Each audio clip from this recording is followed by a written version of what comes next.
Alright, Bree, we're starting.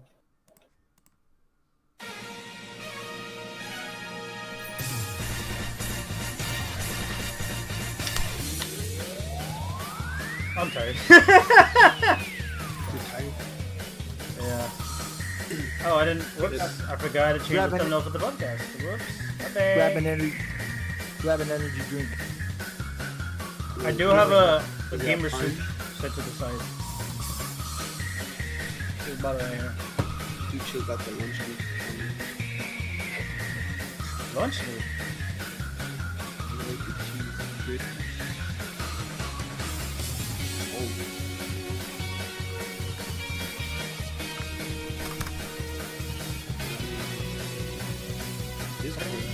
Shut the fuck up. What are you talking about? What do you mean I like my cheese grippy? Ha! Oh, you have the racist Trump face. What is he talking about, dude? What? I'm so lost here.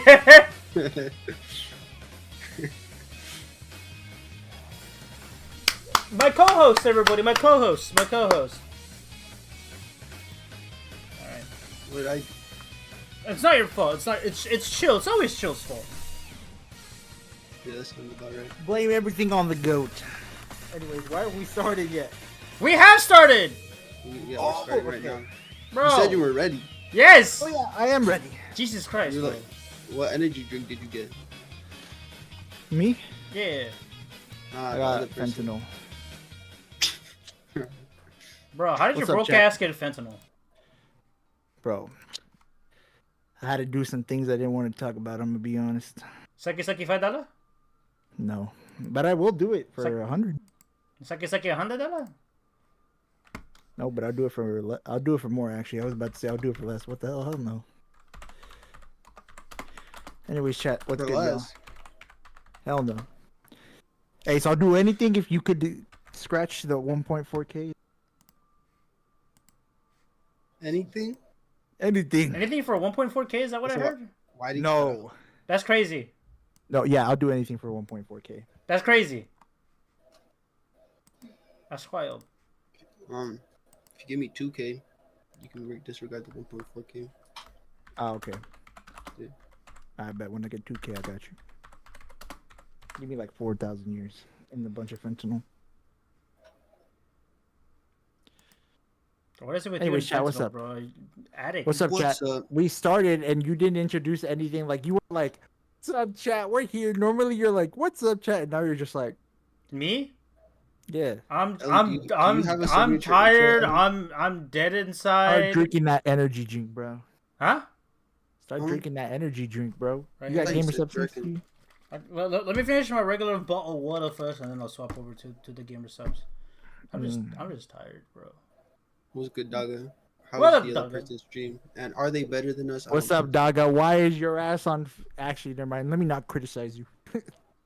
I was always bullying Daga for no reason. No, there's reasons, actually. There's reasons. Alright. This is... A rooster I'm not booster? saying I anything. wish. Ellie needs a honey pack. A honey pack. What are you gonna say, Daga? If you really want to know, we can talk about it later. Just Chill's a certified hater. He hates all things. That's because he was never loved as a child. True story. Quite sad. But Ellie, do you have like a stream obtained- intro? A stream intro? Not like the getting ready, but like when. What's up, guys? How's it going? Eliezer here. You can call me Elazar. And here I am with the boys, Los Chicos, Los Choyos from the Skulltalk Podcast. There you go. Los chicos, los cholos. Los Choyos. Is that what is that what you do? Is that what you want?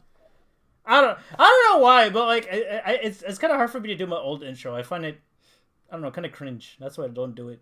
And then Just do the dashy intro. Be like, what up?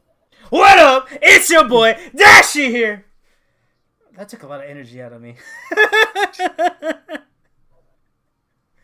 I think did Joe just like did he just do the wrist like thing on us?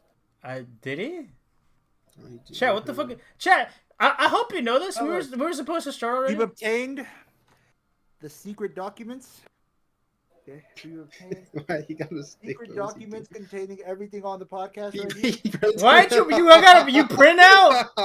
We have- Do you we realize how have- expensive ink is? You don't we need a have- printout. You can just bro, open a tab with have- the fucking I have list. over 300 cartridges in Mad my fucking professional. thing. Okay. I respect it. I have over 300 cartridges in my fucking locker, bro. He can take notes. Wait, he won't, like, wait, have the hold on. flashbang with the Hold on. PC. Why do you have 300 I see cartridges? it. Where'd you get these cartridges from? Listen, you got Fent, he got cartridges. I got Fent? Didn't you say that? No, I was asking him about him having Fent. He has Fent and cartridges. My church gave me all their printer ink. The church? Yeah, give. Yeah, they gave me all their printer ink. Yeah, they donated. So I just want to make so that way I'm not flashbanged every 10 seconds right here. We're gonna just like in the middle of the stream. So okay, next topic is All right, chat. Let's talk about everyone's week first, according to the script. So let's start with the streamer, right? Oh, the How me? was your week? Okay.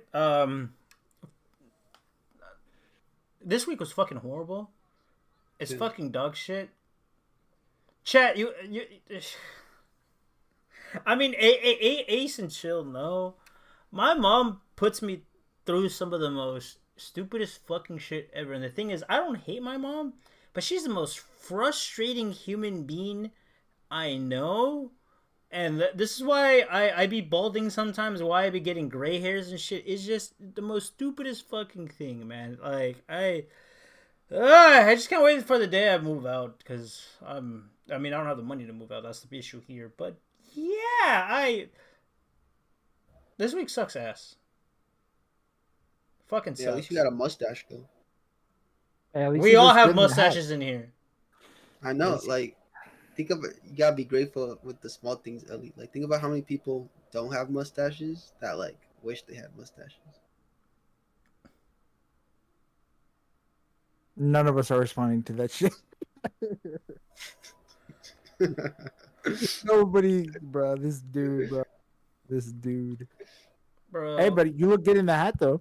I Thank think you. chat will agree. Thank you. I guess I gotta start bringing the hats back. I need a haircut. I need a No, haircut. dude, that hairstyle is actually perfect. Yeah, you no. just, like, So Were you exaggerating when you said you got gray hairs and you're balding? well, I don't have the bald spot anymore. The last time I had a bald spot was it this year? I think it was like earlier this year. No, last year. Towards the end of last year, I had a bald spot. Eventually, I got hair growing back because I used like a little thing. And yeah, I get gray hairs here and there. I keep pulling them out.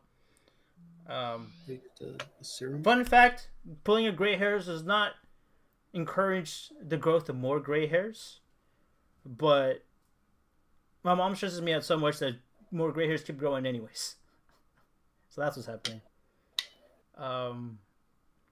Y'all seen the AI Minecraft? I have not. We will talk about that, actually. Yeah, we could, yeah. But yeah, no, this week is just my morale's been well. My morale for months has been pretty low now for like just for stuff in general. But like, yeah, my mom had me go do things that like so.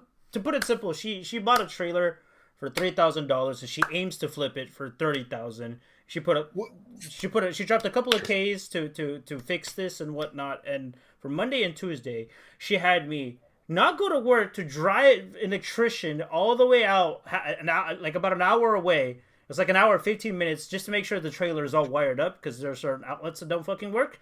And she was like, she was like, I just want you to take them. Yeah. Okay, cool card, by the way. That's a dope find. That's pretty dope. But yeah, no, she bought like a mobile home trailer for $3K and she wants to sell it for around $30K. And on Monday and on Tuesday, she had me drive an electrician who didn't have a car all the way an hour out just to make sure that this guy wired everything up, all the lights, switches, outlets, and whatever he wanted. He wanted to make sure everything was done.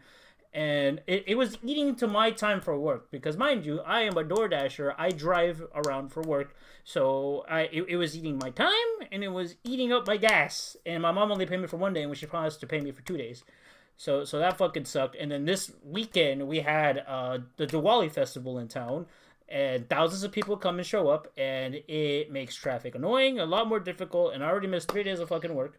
Oh yeah, the third day on Wednesday, we went to go do a dump run that was supposed to take half an hour, but it took us like an hour and a half to fucking get everything out the goddamn fucking trailer. But yeah, I'm gonna crash out one of these days just because of my mother. Who's next? I can go into more details, but I just hate talking about my personal life out in public. But if you need somebody to vouch, ask these two dudes. Just know she sucks, guys. Ask these two dudes. Is DoorDashing not better during the festival? The thing is, though, there's so much traffic. It's too much traffic because like the people come from all over to this festival. Like imagine like a massive like public music festival going on. People are not gonna be ordering takeout. People will go out. People will drive around. I mean, like it was busy. Don't get me wrong, but traffic was fucking ass. Like the first day, my orders were late. I'm a pretty good driver, and in the range of like the areas that I have to drive through, I can drive anywhere from like 5 minutes up to like 30, sometimes even 40 minutes away to do a delivery. And they gave me plenty of time to do those, but there was so much fucking traffic that all my deliveries were fucking late, and I was fucking dreading that shit. And then today was the last day, so there was less cars. People were already leaving the area anyways, but yeah, the check this week is going to be very light, and I don't like that. I'm very disappointed. But yeah, I hate going into detail publicly about my like family shenanigans. But if you need anybody to, I mean, Daga, I vented about it in that one server we're in. So I mean, if you were to take the time to look through that shit, you're gonna see how much shit that goes on. How will this affect Ella's dashing legacy? I deliver less orders and I make less money. That's what's happening here. Oh, by the way, what's up, Demarcus? What's good? Who's next? I'm upset. Well, I think Ace can go next. I got you. I'm just responding to the message. But so on the flip side, to Ellie's, unfortunately, sad life. My life's been pretty good actually. I got my PC built. I was playing the Monster Hunter beta for 2 hours because I just finished building it today. So that's all I got to play, but it was fun. And dude, this thing is a beast. I was streaming, and then Chill was hating for a second. He was like, "Why are you streaming mid?" But then he opened the stream, and he was like, "Holy shit, this thing look crisp." No, chat. Yeah, the game like on PS5, it does not look as good, bro. There was like bilinear filtering. There's like epic lighting in this bitch. I was like, oh my god. And then that's when I realized I need to get a PC upgrade or get a PS5 as soon as possible. I need to hop on Monster Hunter. And then, was it doing good in school? I think I don't have class on Tuesday because of the election, and so I'm chilling. I'm chilling. Life's good. Yeah. All right, my turn, I guess. Dang. Yeah, I'm suffering, but you know what? It's okay. Made it another week. Did you hear back? What do you mean? From oh yeah, I did. Yeah, we should be good. Maybe. There's more than that, chat. But the point I'm trying to make is we might be on the up and up, chat.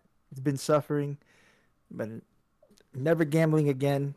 I gambled like 3 weeks ago, as you guys know. Last podcast we talked about it, but never gambling again. Unless it's blackjack. Dude, I think you would gamble again if it's not your money. Bro, no. Well, no, because okay.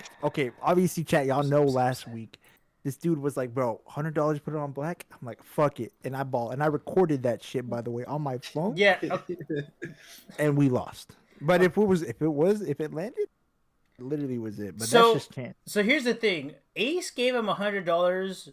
No, bro. And to put it on all black for the meme, I gave him 50, and I said, be serious. And I said, and I told him this specifically: put the money in whatever game you want, and any money you win, you just give me the $50 back. If you win $10,000 even, all you have to do is just give me the 50. That's it. And this motherfucker decides to play roulette. Yeah, but the thing is, chat, I got $99, and obviously, like, I can give him the money, but I want to at least go double and then give it to him so I can buy myself lunch. And the thing is, on 99, we bet on a spread of black and a little bit of red, but it landed on green zeros. So I got fucked by like 2% odds. If it landed on anything, I literally bet on the colors. The colors, you can't pick green, by the way. You can only pick one number of green. I got fucked. And that's fine. I mean, but blackjack is my special. Definitely. But at the same time, one hand is $15. So I only got a maximum of 2 or like 3. 15, 30, 45. So Damn. It was rough. But it's okay. Blackjack is, if we go back, I'm ready. But yeah, I'm chilling, chat. I mean, we should. If you go back, I will give you money, but I'll give you the explicit rule of doing blackjack. Because I was hoping you would be smart with the money. It's I know, but like maybe go like at a low stakes table or something. You're just like, nah, roulette again.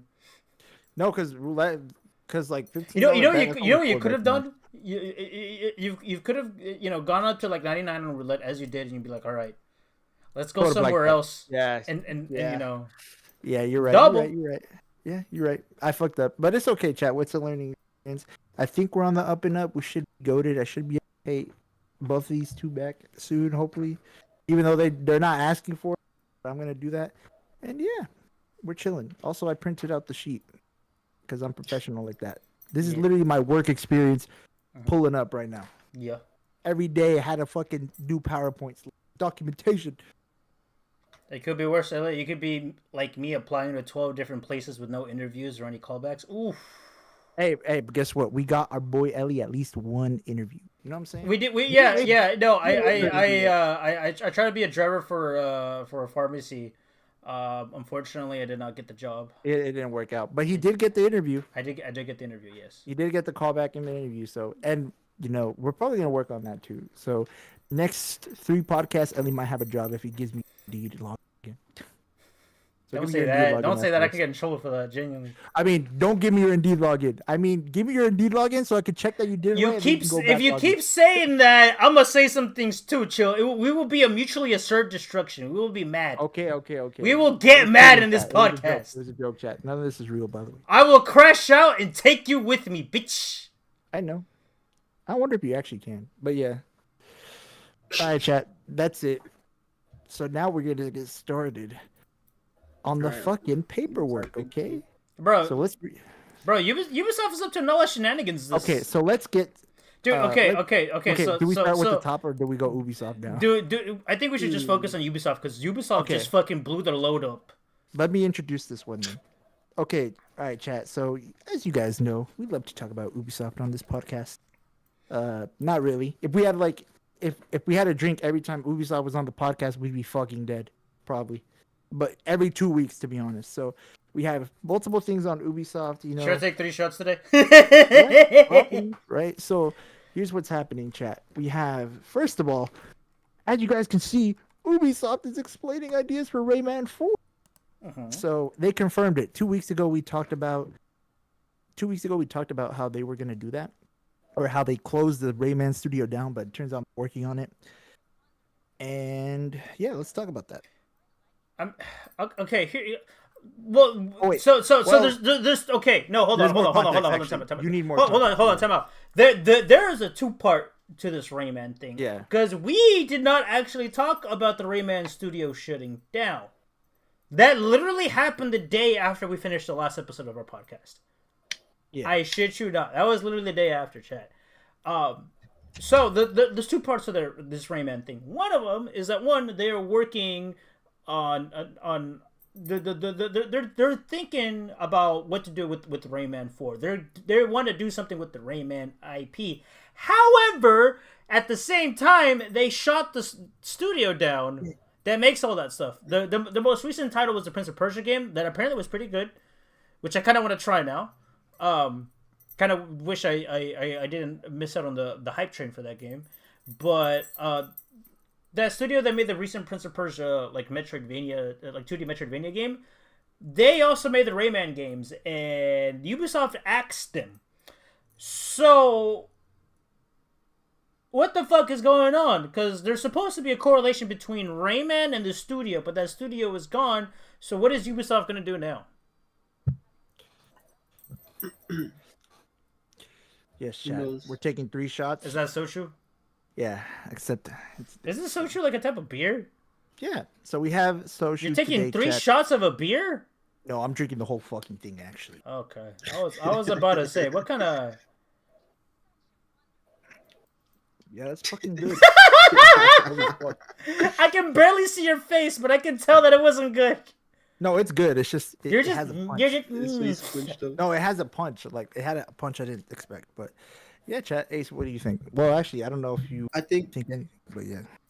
Well, I was gonna like jokingly say like, what if they go the Sony route and just get a new mascot, get rid of the little yarn man.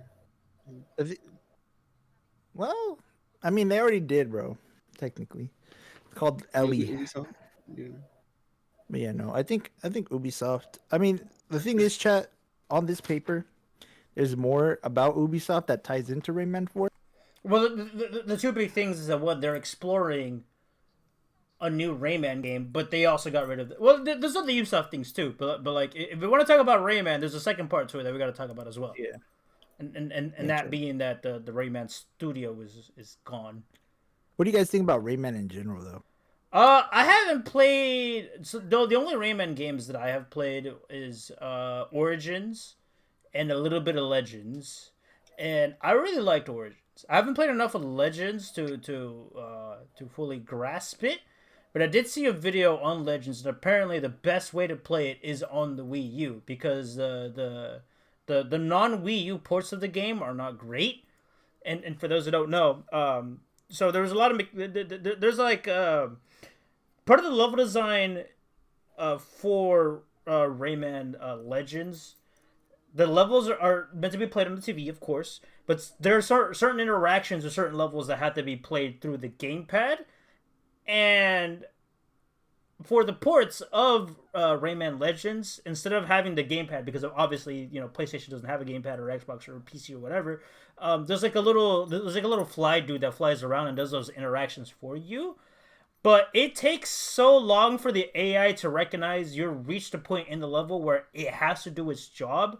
So you have to... So when you get to, like, let's say a certain area that's blocked off, and the fly is supposed to activate a switch for you, it takes it a couple of fucking seconds to realize, oh, I have to fly over there and hit the switch. So it slows down the momentum of levels, especially if you're trying to, like, do, like, some, like, speedrunning stuff. It slows down the momentum of the game, and it doesn't feel good from what was described in the video. So I'm just like, damn, that kind of blows, because I played a little bit of Legends, and I kind of half tempted to get the Wii U version just so I could play it, get like a full experience on it. But I played a shit ton of Origins. Origins was great. Any other Rayman games before that, I have not played at all. So that's only my limited experience, unless we include Mario plus Rabbids. But that's not Rayman. That's not really Rayman. That's not really Rayman, you know. But Do you still have your Wii U? Yeah, I do. Have you turned it on? Like the recently? last time I turned it on was around the time they officially shut down the servers. Okay, because I heard like if you don't turn on your Wii U, like after a while, it just bricks. I'll turn it on from time to time. Yeah. But I like Rayman. I think my brother had one of the like 3D games on the PlayStation 1, and it was just so fire. Like I was like, yo, like he could like just like from a platformer standpoint, right? Like you had the Mario, you had like Spyro, Banjo-Kazooie, you had the Spyro, the Sonic, and the Sonic, and then you had Rayman. Like he was up there with them, and like it, like his ears, you would have like the little helicopter thing to hover. Like it was just a good mechanic. You had like the Crash Bandicoot. And So how did the mechanics work in the older Rayman games? Because I've never played those. It's just a platformer. It's just a platformer. But like, what kind of stuff can Rayman do? Yeah, so you can like he can sort of like jump and then like hover to like get like longer distances. Yeah, when he punches, he extends his arm like all the way. Oh, so it's because he doesn't have like arms. Okay, so he's got projectile hands. That's cool. And then like he was just like a silly character too. Like he'd be like, whoa. Yeah. Like also the art was really good. Does he get any like special powers? Because in Origins and Legends, he doesn't get too much. Yeah. In terms of abilities, he does get cool stuff, but like, I don't know about in the first game. Like he has like different like punch moves and stuff that like I think you like unlock. I remember when I was playing one of the ones on the Dolphin emulator, he had like these weird like different like abilities, but Yeah. that was the first time I ever played that. So okay. but yeah, he has different abilities and stuff. Chill, I feel like you might have the most experience in Rayman, do you? Or Kinda. are you about as much as we are? I played the most Rayman. I can't remember everything, but he does get like special abilities and like it's like one item that like lets him do like some crazy shit. I can't remember, but I remember the first game being the hard Of course. because the pipe level, like the cloud area level. Ace, if you play the first game, the cloud area is like is demon level. Okay, so so for the platforming stuff, it's like it's a 3D platformer with some crazy mobility and then some cool sort of like fight mechanics. Yeah. Yeah, except it's mainly a platformer. It's mainly a platformer, yes, of course. The first one, when the 2 and 3 came out, they started deviating. Okay, I should probably check them out because like I don't know. I'm not too big on platformers, but it's nice to at least explore and see what the other platformers have to offer. Because I mean, I grew up with Nintendo stuff, so Mario Bros doesn't really change much unless you get into like the 3D stuff. But I'm not that experienced with the 3D stuff. Actually, I remember playing one of the ones like either on the Game Boy or DS. Mm-hmm. That was kind of fire. That's yeah. just And then, yeah, like the transition from Rayman like going to Yes. 2D as well was 2D Rayman's good. Yeah. I kind of want 3D Rayman back Mm-hmm. because we haven't seen that in so long. Okay. yeah. But yeah, I'm gonna give it a go because I mean I've played Sonic. Sonic is cool. Dude, I haven't think, played like, Banjo. I'm trying to think what other. I played Spyro. Spyro was pretty interesting, basically. But like I feel like Spyro might has like the most simplest of mechanics compared to the other platformers. Mhm. Because it's just dragon jump, dragon fly, Yeah, dragon breathe dash. fire, and a couple of power ups here and there. But that's about it. So I mean, it's not It's bad. most But simple at the time. yeah, yeah. When he rides the skateboard though, that's fire. The skateboard part is pretty cool. Yeah. I was ever since like Smash 4 came out, Uh-huh. like I always wanted Rayman to be like a playable character. I was like, he would be a perfect character. I mean, maybe And then they added him to which one? so he's playable in Mario plus Brawlhalla? Rabbids 2 Or- as DLC. Mhm. Um, He's in one of the indie fighters, like platform fighters. Oh wait, platform fighters? Yeah. Smash Flash? Well, he's Or are you probably thinking of, or you thinking of Brawlhalla? He's yeah, a I think brawler, he's- yeah. Brawlhalla, okay. I haven't played Brawlhalla, but people like it. I know that much, and it's free to play. Is he his own character, or is he just a skin? Because I know a lot of characters that show up in there, like a lot of the crossover stuff, are just skins. He's his own character. Oh really? Yeah, I Oh, never that's played. sick. That's dope. But I don't know. I guess we'll see. Do you guys think we can trust Ubisoft by making their own Rayman game without the dev team that I made think the so. other ones? Am I Don't see tripping why or not. was Ubisoft the one who did like all the Skylanders shit? No, that's EA. Different company. Yeah. You would think that, but no. Yeah, no. But I don't know. I forgot they made like a Spyro one. That was pretty much. Yeah, but I don't know. We'll see. In my opinion, a lot of speculation. Oh wait, it's not EA. It's fucking Activision. Oh, Yeah. that's what it was. But dude, like when you think about it, right? Like they brought back Crash Bandicoot. Uh-huh. Did they didn't bring back Spyro, right? Or did they? They remade the Okay. original trilogy. They That's what remade the did. original. And I streamed it, Spyro. but that's about as far as they've gotten. Like, dude, like I know like that's PlayStation and Ubisoft is just like its own thing, but it would be so perfect.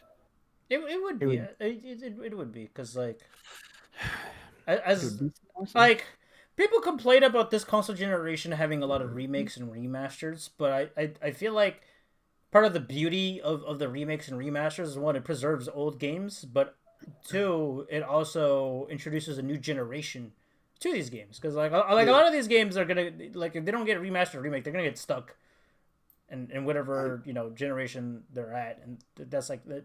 And new kids won't be able to play it. They won't understand. They won't get it. But you present them something like this, it's like, oh, okay, I get why my older brother was into this. I get why my parents played it or my uncle or whatever.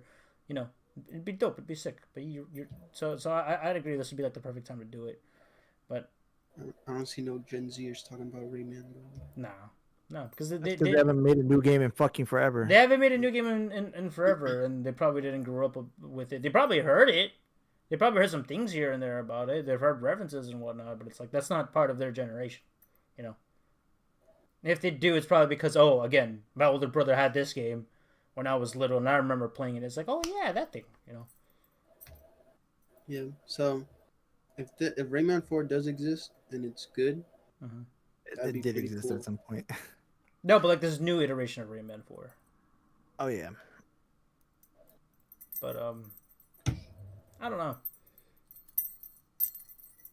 I feel like even though if I were to play the original games and enjoy them, I would still have a lot of speculation for Ubisoft handling that stuff because Ubisoft, their game track record isn't great. It's not horrible by any means, but it's not looking good either. I don't know if you guys want to talk further about the team that they disbanded. So for the Prince of Persia game, they were like after the game released, they were doing a lot of free updates, either to fix bugs, to balance the game, or to provide new content. They were doing all that stuff for free. They weren't even charging that. And some of the people at the team for the Prince of Persia stuff, they started working on a pitch for a sequel. And they wanted that sequel really badly. They were trying their best to convince Ubisoft to give them the funds to start working on a sequel.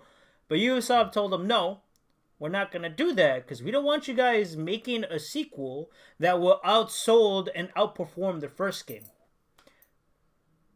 Yeah. What does that even mean? Straight up. Like that does make it make sense. How would I get it. Like if you make a game and you believe it's quality, you believe it's good, and you don't want it to be outshined by anything, that's one thing. But it's like it's a sequel. If the first game was very good, why not just what's wrong with making a sequel? Why would you be scared of making a sequel that will outshine the first game? What is the point in that? Like, is it a funding issue? Like explain that to me, because that doesn't make any sense.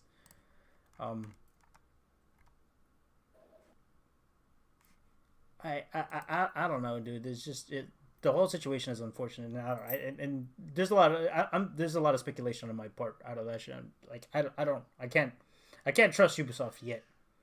They got to give me hard evidence that this next Rayman title that they want to work on is going to be actually good. Who can, bro? I don't know. I'm very suspicious on it. But what are you guys' thoughts on this? On what? On the Persia stuff? Yeah, on the whole Rayman and then them firing the team. Because I think it's very unfortunate that they fired the team. Yeah. Like, that game they made was good. And they were doing good with the game, and Ubisoft said no. Yeah. Every podcast is just companies laying off workers, bro. Yeah, it's unfortunate, man. Like, but it really is like that. Yeah. Though. The Prince of Persia, I didn't even hear about that till like a couple of weeks ago on Twitter, where someone was talking about, they're trying to be woke, and they're talking about how are you supposed to know like the ethnicity of the character, and then they're like, gee, someone like clapped back at them. They're like, gee, I wonder where the Prince of Persia is from, like what his ethnicity is. And I was like, wow. Yeah, so I don't know how familiar you are with the Prince of Persia game, but it's definitely like a cult classic series that just hasn't gotten a sequel in years. This recent Metroidvania game is a spin-off. They're making a mainline game that's been in development hell for a couple of years. But I think the last game had both platformer and action aspects, and some of the platforming stuff inspired Assassin's Creed even. So people really like the setting and they really like the gameplay, and they've been looking forward for a sequel for a long time. So What the hell? what? Nothing. Keep going. Was it something that I said, or just something? No. It's something Chill just in else. his own world. He's in his Sorry. own world. I'm Yeah, listening. he's not engaged in the conversation. No, bro. I am engaged. Bro, I literally have the fucking sheet. I'm just scrolling through Twitter to see if I can find more topics, and then something showed up. Sorry. Keep going. This motherfucker said some Asian chick with the cootie out, and he was about to Have you bust. seen that video of someone's hand getting blown up from the fireworks? We talked about this the other day in VC. I wasn't there. Yes, Yeah, he wasn't there. you brought it up, did you not? No, he wasn't Oh, there. actually, I did bring it up. Oh, wait, never mind. He did. Never mind. Anyways, let's continue. Ellie, continue. I was just scrolling to see if I can find more news. But yeah, no, like I was saying, people are very hyped for this new Prince of Persia title. But like I said, unfortunately, it's been development hell. Which, again, bro, we're the Ubisoft rabbit hole today. Because if you want to keep talking about Prince of Persia, another thing in regards to Prince of Persia happened. Do we want to talk about that? What was that? Is it on the sheet? Yeah, it's on the sheet. Oh, no, wait, no, never mind. Take that back. I was confusing with another game. Because we already talked about them disbanding it. No, never mind. My mind was thinking about a different NFT? I mean, we could talk about the NFTs. You go first. So Ubisoft made another game with NFTs. Not the first time they've done it. Like the first game that they announced that was going to have NFTs, everyone screamed no, and they're like, okay, we're not doing it. I think it was supposed to be like a shooting game with like with NFT like skins, right? Yeah. Is that what it was? I don't know what this new game is exactly. I think it's like it's a strategy game, right? Let me double check.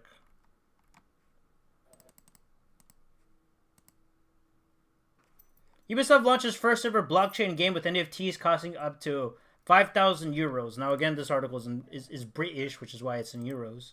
But Champion Tactics Grimoria Chronicles offers deep strategic gameplay. Which, I mean, hey, you know what? I like my strategy games too, but why NFTs?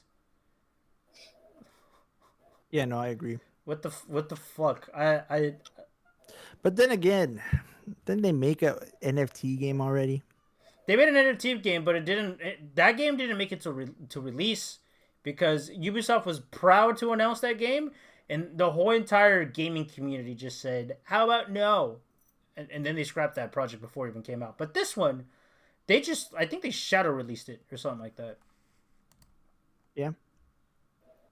Like they shadow dropped this game.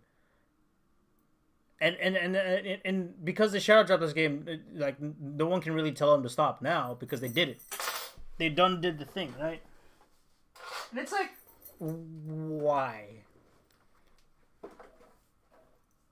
Dude, Ubisoft fucking sucks, bro. Ubisoft does fucking suck. I get it. They're a business and they want to make money. By the way, but who cares? By the way, that Ubisoft game they made with NFTs, apparently it doesn't fucking work. There's a post about it. I found it. Which one? The new one? Yeah. So chat. Listen. So there was a NFT game that Ubisoft made, right? Apparently, if you log in right now to play, you only get matched with the person, and they automatically because best shit, and they still haven't fixed it. And it's been 2 months. Which is insane.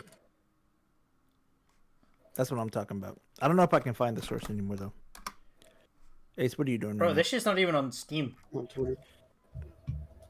I'm listening. I'm thinking... I remember, like, alright, when NFTs were unfortunately, like, the hot craze, it made sense that, like, people made some NFT game and were trying to, make money off this somehow. Mm-hmm. The fact that this is like a thing happening now is like weird to me because it's like you're a little behind, bro. Yeah. Like if Ubisoft is trying to make a game where people can spend their actual money for cosmetics and whatnot, it has to be a very particular kind of game. Because you have like the CS:GO stuff, right? Mm-hmm. And you can make money in CS:GO. Like all you gotta do is just open up a couple. You gotta open up crates, and once you find a skin of a particular rarity, you go into the market and then you look at you look at the value of that skin, and you could potentially make money off of that. If that's what Ubisoft is trying to do and benefit off of that, I wouldn't say it's understandable, but I can see where they're going. But you have to make a particular kind of game for that. Yeah. Like, you look at CSGO, right? It's the most basic-ass looking shooter in terms of visual aesthetics. So the moment you open up a loot crate, and then you get, like, a crazy-ass fucking skin with animations and a particular, you know, model on it, you're just like, bro, this thing fucking stands out. This is the tits. You know, it makes, you know, the bland-looking game not so bland anymore. But you add a money system to it that people can make money off of, and now all of a sudden, you know, you have a crazy ass, fucking, something like you got out of a swag pack, and people are just like, bro, let me grab that game and just fucking, or let me grab that skin and just fucking buy it off of you for like a couple K. And it's like, all right, there's a business now. There's a business model behind this, but the whole NFT shit is just, I don't know. It's stupid. It's stupid and late to the party. Makes no sense. Let's talk about... What's up, Cameron? What's good? Let's talk about how dog shit the new Dragon Age is. We can get to that. Yeah, I made sure... I feel like Ace is going to be the least knowledgeable of the Dragon Age stuff. True. Which is quite unfortunate, because I haven't played Dragon Age, but I've been following... like... news and tidbits about Dragon Age. When I finally sat down and watched like a trailer for it, I thought it was going to be a good, viable, like sort of competitor for Dragon's Dogma. No, it's not. Not even close. It's not good. It's not good at all. Oh man. TLDR, Ubisoft sucks. Ubisoft sucks and they just want to make money, and they're firing people. Yeah. It's quite unfortunate. Do we want to talk about Dragon Age? Is Pumped full of identity? Okay, alright. So do we want to talk about Dragon Age now? Do we? Do we? That's up to Ace, to be honest. What? If we talk about Dragon Age, we're going to have to tell everything to Ace and explain to Ace what about I'm Dragon watching the Age. clip right now. Oh, for Dragon Age? Yeah. Are you watching it? Are you watching the weird corny clip? Yeah. Hold on. Is this the push-up one, Chill? Mm-hmm. Yeah, it's the push-up one. Chat, let's watch this together, actually. Chat, let's watch this together. Ruby in her other hand. Maker's panties. I was so proud. Oh, Bro, this dude. Ah, shit. They're still holding it. Sorry. what are you doing? Pulling a barb. Oh, okay. A barb? Tradition in the Lords of Fortune from one of our old members, Barv. Good guy, but like most of us, his plans went sideways a lot. Bad blood among your crew's not good for morale, but there's not always time for big, drawn-out apologies. So, when one of us screws up and we know we've screwed up, we do a quick 10 to put it right. Pulling a Barv.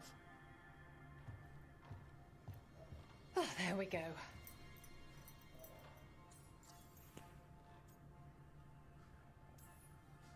I'm glad the Lords of Fortune have Tarsh's back. Oh, Tarsh isn't the first non-binary member of the Lords. Really? It was a little before your time, but Horlicks was one of ours. Huh. Bastard looked better than I did in a dress or pants. And out of them, too.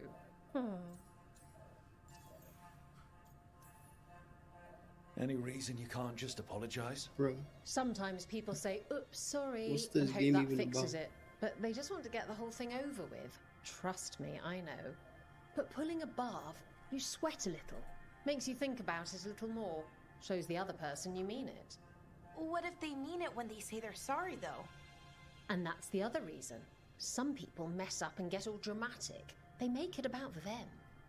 Oh, I didn't mean it right. I'd never do that on purpose. They feel so bad about it that it's on everyone else to smooth it over and make them feel better. Oh, okay. Yes, some people might do that. Pulling a barv puts it on the person who screwed up. They made the mess, they fix it, done. Chat, what the fuck is that shit? So you watched the whole clip, right, Ace? I've seen it, but has Ace? Yeah. Nice. Ace, I want to hear your thoughts on this, because I feel like in terms of the Dragon Age stuff, you're the least informed. The whole time I was just wondering, like, what's like this game's genre and like point. Okay. The game about? It's quite simple. Action RPG. Okay. Action RPG. You got different races, different classes. Choices have an impact on the narrative. Each and every class has their own different way to play. The camera is basically third person over the shooter, over the shoulder. I mean, think of it like your Monster Hunters, Dragon Dogmas, like most games that are action oriented, kind of like that. Typical, progression system, all that, all bells and whistles that you would expect out of an action RPG. Part of the reason why people were excited to play this, because there was previous Dragon Age games that were very good and people really liked them. Then you have whatever the fuck happened in this game. I want to hear your thoughts on this, because again, you're the least knowledgeable out of all this, and I want to hear your fresh take on this. Ace? What's up? Oh no, I was saying, are you referring to Ace when you said that? Yeah. Yes. Okay. I'm thinking that, I don't know, whoever wrote that scene had their own little objective in mind. Maybe thought, oh yeah, I'll put my views into other people, and doesn't really fit in, I think, with what the rest of the game's supposed to be. Yeah. So for that scene in particular, everybody shares the exact same sentiment. As for the rest of the dialogue in the game, a lot of people, they're not saying it's AI, but they say it feels very robotic. And there's other people that have a different explanation or theory of what the writing is, and that makes a little bit more sense. Is that when the people that were writing out the dialogue for the game, they had somebody a higher up watching over their shoulder. So that could mean either a couple of things. Either one, there were certain things that they were told exactly what to do, or there were certain things that the writers really wanted to do, and whoever was that told them, whoever was there to tell them what to do, told them not to do that. Which is, I feel quite unfortunate, because this game was surprisingly getting a lot of hype. Before the Game Informer magazine shut down, they were going to have an exclusive interview piece about the whole fucking game to hype the game up. And you see dialogue scenes like that, and you're just like, wow. Yeah. What is happening? You got any more to add on to Chill? I got a couple more things to add on, but I know you want to jump in here at some point. Yeah. So I was gonna say, on the topic of Dragon Age, hold on. Yeah.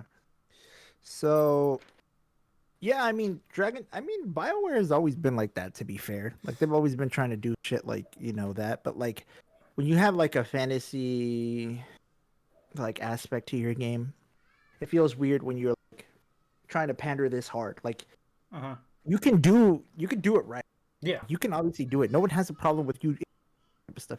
When it's so obvious, like, so obvious you're just trying to go for points, like, in my opinion, that, like, it's out of touch, in my opinion. Yeah, at least in my opinion. Yeah. And what's ironic about that cutscene too is the character is like, why not just apologize? Because either one, the apology is half-assed and it doesn't solve anything, or two, they apologize and they make it about themselves. Guess what that chick did?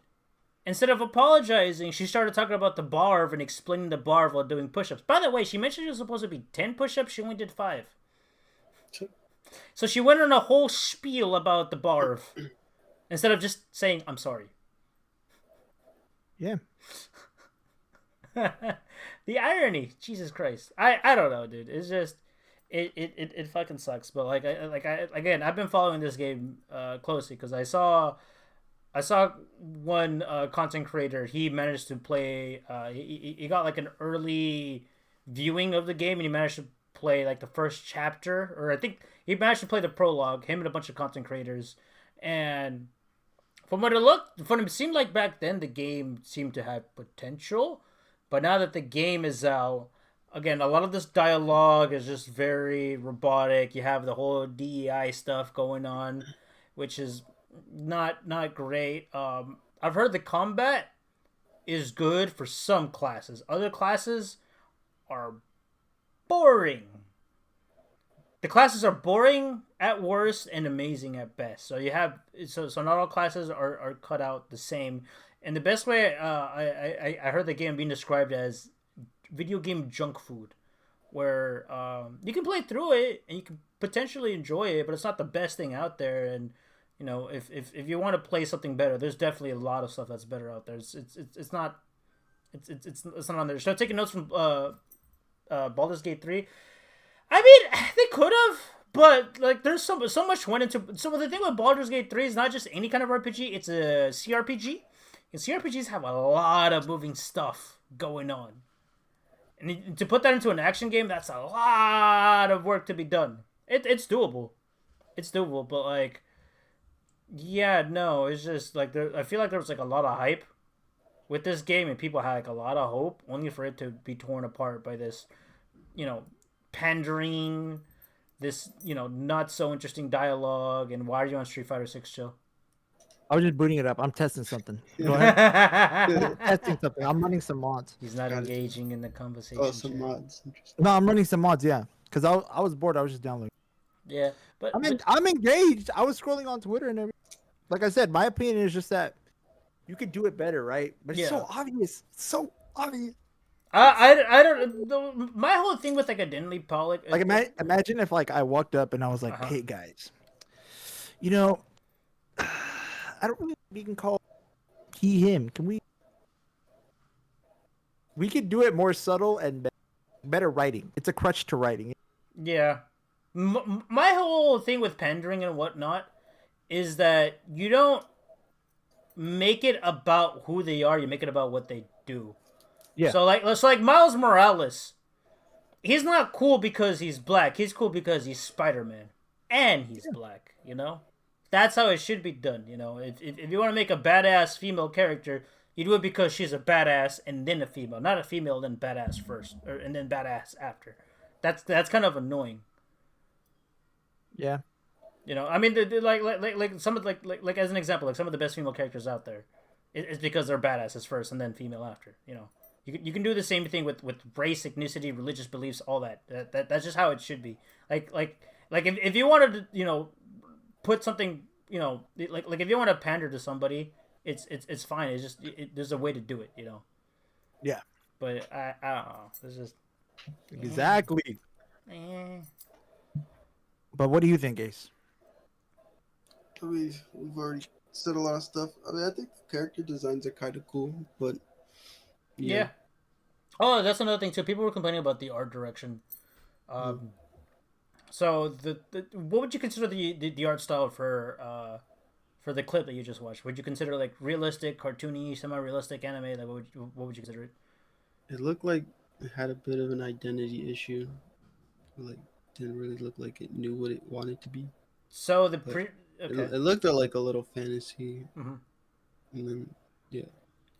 So, the previous games, from what I've seen, is that they have the fantasy aesthetic with the realistic look. Yeah. And this time around, they went like a little more cartoony, which I didn't think it was too bad. Yeah, it looks a little cartoony. Yeah. When I first saw that art style, I didn't think it was too bad. But then once I started seeing more and more art from the original games, I'm just like, okay, I can understand why people are upset because they kind of, so the premise of that game is that essentially there's like a necromancer going around causing a havoc and a ruckus, and one of the things that they do is that they get the body of the dead and they use the body of the dead to, take over areas and whatnot, and along with them rising the dead, there's also like a lot of rot and nasty growths growing all over the place. So you not only do you have to deal with like dangerous creatures, but you also have to deal with the environment slowly changing and decaying and rotting all over the place. So you got to deal with that too. So you have like the sort of like dark sort of premise, but then you have goofy moments like that, which I understand. Like fucking I play Yakuza, man. Like you have like serious story beats, and then every once in a while you break the seriousness with some funny side goofiness. But it's like in this game, there's no. It seems like from what I've understand, there's no balance to that. It's like, oh yeah, like the cracking jokes here and there. Now is not the good time to crack a joke, stuff like that. I'm just like, yeah, damn, they can't even handle that part. It's awkward. It is, to say the least. I don't know. It's quite unfortunate because this year is the year of RPGs. I mean, it's selling well, I guess, right? So. I mean, yeah, but I mean, sales don't always equate quality. This is true. Like, but most of the time they do. But that's not always the case. How many people buy Call of Duty each and every year, and how many times do you hear people complain about Call of Duty being bad? I mean, this new one that came out, I guess people really like it, so that's cool. But what was it? The last one, Modern Warfare 2 that came out back in 2022 or some shit like that. Like people didn't like that one. Yeah, no, people didn't like that one in particular. Yeah, and I'm pretty sure that sold well. So, yikes. Yikes, indeed. But yeah, there's the Dragon Age talk for you, Cameron. Hey. I can now stop caring about that game because again I was interested. I'm not anymore. I'm not anymore. Like, yeesh. I agree. Have you just been highlighting the topics that we've been covering? Yeah, that's what I do every stream. Oh, okay. Sometimes I would just delete them. Last night. Yes. Chill. What's up? Have you messed around with the Nintendo NSO playtest yet? I didn't even touch that shit, I'm gonna be honest. Can you still play it? No. No? No. It's out. Oh, okay. So I know you. So you explained the NSO playtest thing. Yeah. Explain it to us. Why? Like what was the goal? Because so on the list it says leaks, but like explain it to us exactly. Because at this point everybody knows sort of what it is and what it's supposed to do, but not quite. So the test, let me see. So the test chat, think of it like this, right? So it's just like a giant Minecraft thing, right? Where everybody builds like in their like little world thing, and like the whole thing is to thing, and there's a bunch of people. It's to test the server capability, which is the point, right? So that's what they want to do. Yeah, that's about it. It's literally just like it's a play test. It's a play test. Yeah. I'm surprised you didn't play it. Nah, I didn't care. But also, I didn't have internet. Oh no! Well, damn. Yeah, that's true. Fuck! You should let me borrow your account so I could play it. Good point, but you can stream it either way. I was gonna play it. I wasn't gonna stream it. I was gonna play it. Yeah. It's fair. So the test concluded? Yeah, it's over. Do we know? I guess we don't know much about like the limit testing Nintendo went through, right? Because what do you mean? Well, so you said like they like people were in a massive open world and they got to work together to build stuff, right? How many people were in an instance at a time? Do we know? It was like over 100. Over 100. Now, was that everybody, or was there multiple instances and people were playing on different instances? You know what I mean, right? What do you mean? Explain. So, okay, to put it as an example, Warframe uses an instance system for any like hub areas where players can gather. And what an instance is that think of it, treat it as like a sort of like lobby, essentially, where imagine all of the players are in the exact same location, but there's different instances, and all the players are in each and every different instance. Like let's say there's let's say there's a citadel on Earth, and me, you, and Ace are all on the same citadel. If we're in different instances, we can't see and interact with each other until we're in the same instance. Again, it's like a different like different lobbies kind of thing. Do we know if there was like different lobbies for that, or? Yeah, there's different lobbies. There was different lobbies. Okay. Yep. Did we get to see people actually break the servers, or we just don't have that information? We don't have that info. Damn, it's kind of unfortunate because like this this stuff was originally not meant to be leaked. Was there an NDA? No. Was there like a proper NDA, or was it just like an offhand? By the way, don't share this. It was just a don't share this type shit. All right. That's kind of unfortunate because I was kind of hoping to see how this would play out. Because, like, as many of you guys know, Nintendo servers are dog shit. A lot of them are just peer-to-peer. Like, how many Nintendo games actually use, like, servers? Like, genuinely use servers? I feel like most of the games are peer-to-peer, right? Yeah. There's not any, actually. I don't think there's one. Like, do they even use servers for Splatoon? Hell no. That's peer-to-peer. Is it? Oh, man, that explains so much. So, hopefully they learned a lot from this and we get actual dedicated servers for games. Because I feel like that's the biggest problem with Nintendo. Their servers are no bueno, if they have any. And their peer-to-peer connections are fucking dog shit. I'm not saying you have to be wired and being on Wi-Fi is not good, but come on, man. Like I have connection issues and my Switch is in the same fucking room as the goddamn router. The router's on the other side of this bed, and you mean to tell me just out of nowhere my signal fucking just drops? I wasn't with that, bro. I don't know. That's kind of stupid. That's kind of dumb. Literally that. It's so stupid, bro. I hate it. But hopefully we learn more about the NSO test, and hopefully are people still leaking information about that, or they're just not doing it because Nintendo's going after them? They're not doing it because Nintendo's going after them. Like, they'll just take it down. Like, if you see that tweet that you posted, the first one? The images are taken down, yeah. Exactly. Yeah, because when the NSO playtest came out, a lot of people were leaking the essentially the manual for the NSO test, and it was basically directions explaining what the point of the NSO test was and how to play it and whatnot. Which is funny because I remember Chill was speculating. He's like, "Bro, this is just gonna be the what was it? The Splatoon test fire." I thought so. Yeah. Yeah. It was the exact same gigabytes. Yeah, he thought it was gonna be that, but no, it turns out it was a completely different like thing. But hopefully, I hope we get another test. I hope we get another test, but instead of making it private, they make it public. They make it accessible for everybody, so that way the whole community can break it, and Nintendo can figure out exactly what they need to do. I feel like it'd be a lot of fun for people just to experience, but also for Nintendo to learn things firsthand.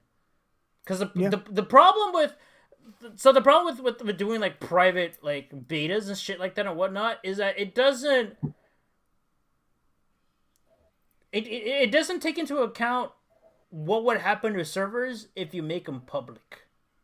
Like a lot of companies will make like closed betas for games that have multiplayer capabilities, and they'll test the servers there. But like a lot of the testing that they do doesn't fully encapsulate what happens when you have the game accessible to everybody. Certain companies, they don't need to go that far. Like I'm pretty sure like Call of Duty didn't need that. I'm pretty sure now that Call of Duty is out, the new one. The online servers are fine. I'm pretty sure the connection is fine. So, they have the know-how. But other games, not so much. I remember fucking when Frrannkkyyy came out, and there was like, when the Frrannkkyyy closed beta came out, because I was in it, there was connection issues here and there. And then when the full game came out, a lot of those connection issues weren't fully addressed. They were a little bit better than the beta, but not a whole lot. So I hope Nintendo is willing to do another test to explore and test things out, because that would be great. And if they can get more people to participate, even better. And I don't think Nintendo should be scared to put everybody on an NDA. Like They're stupid, yeah. Yeah. Like if they're worried about constructive criticism, that's one thing. But like for something like this, I feel like people should know because it's like, hey, Nintendo might finally be willing to put servers in their games. This might work out. And then I heard this too. I doubt it's real, but you know how we're getting Xenoblade Chronicles X Definitive Edition, which I'm excited for. Yep. One of the things that was scrapped is that they were trying to make that game be a soft MMO. And another video that I saw, this guy was saying, yo, what if we're finally getting the soft MMO that X was supposed to be, and that's why it's a definitive edition. I doubt they I doubt they would go that far, but X does have online. Does have online capabilities anyway, so there might be something there. There might be some truth to that, but I don't think they would go that far.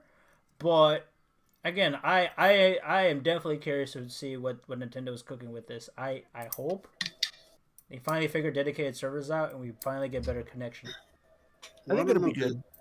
Because it's at like the end of the Switch's life cycle, so.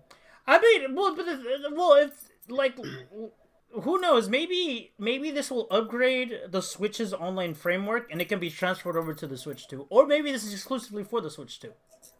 No. Yeah, no, it's gonna be. Not because the leaker leaked it, and it's for Switch 1. It's for Switch 1? And Well, I mean, if the Switch 2 is just a beefier Switch, it makes sense that they would both share the same online framework. It makes sense, you know. So yeah, we shall see. We shall see. Hopefully, we get dedicated servers finally. Nintendo, we need that,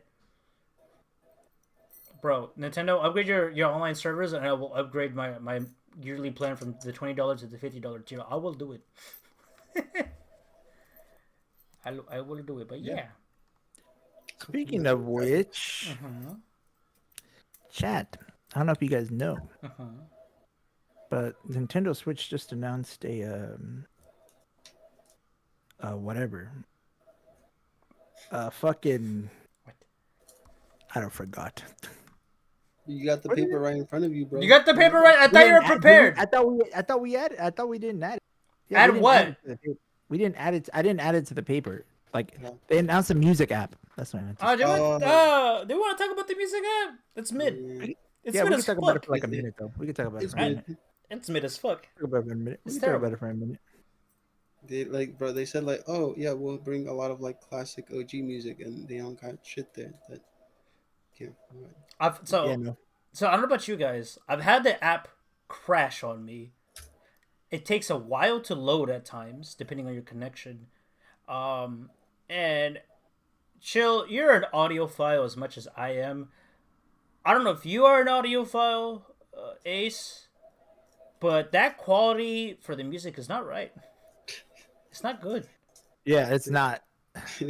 Is like it might be like I did some of my own testing. It sounds like CD quality audio, but the problem is their KBBM is like very low. Yeah. I think you want to explain KBBM to the viewers?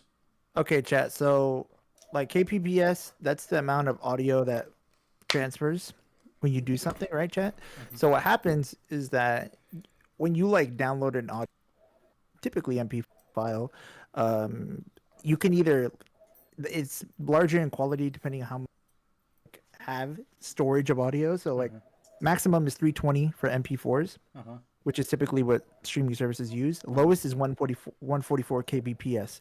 The audio difference, it lacks sound. So like you lose small details in the sound.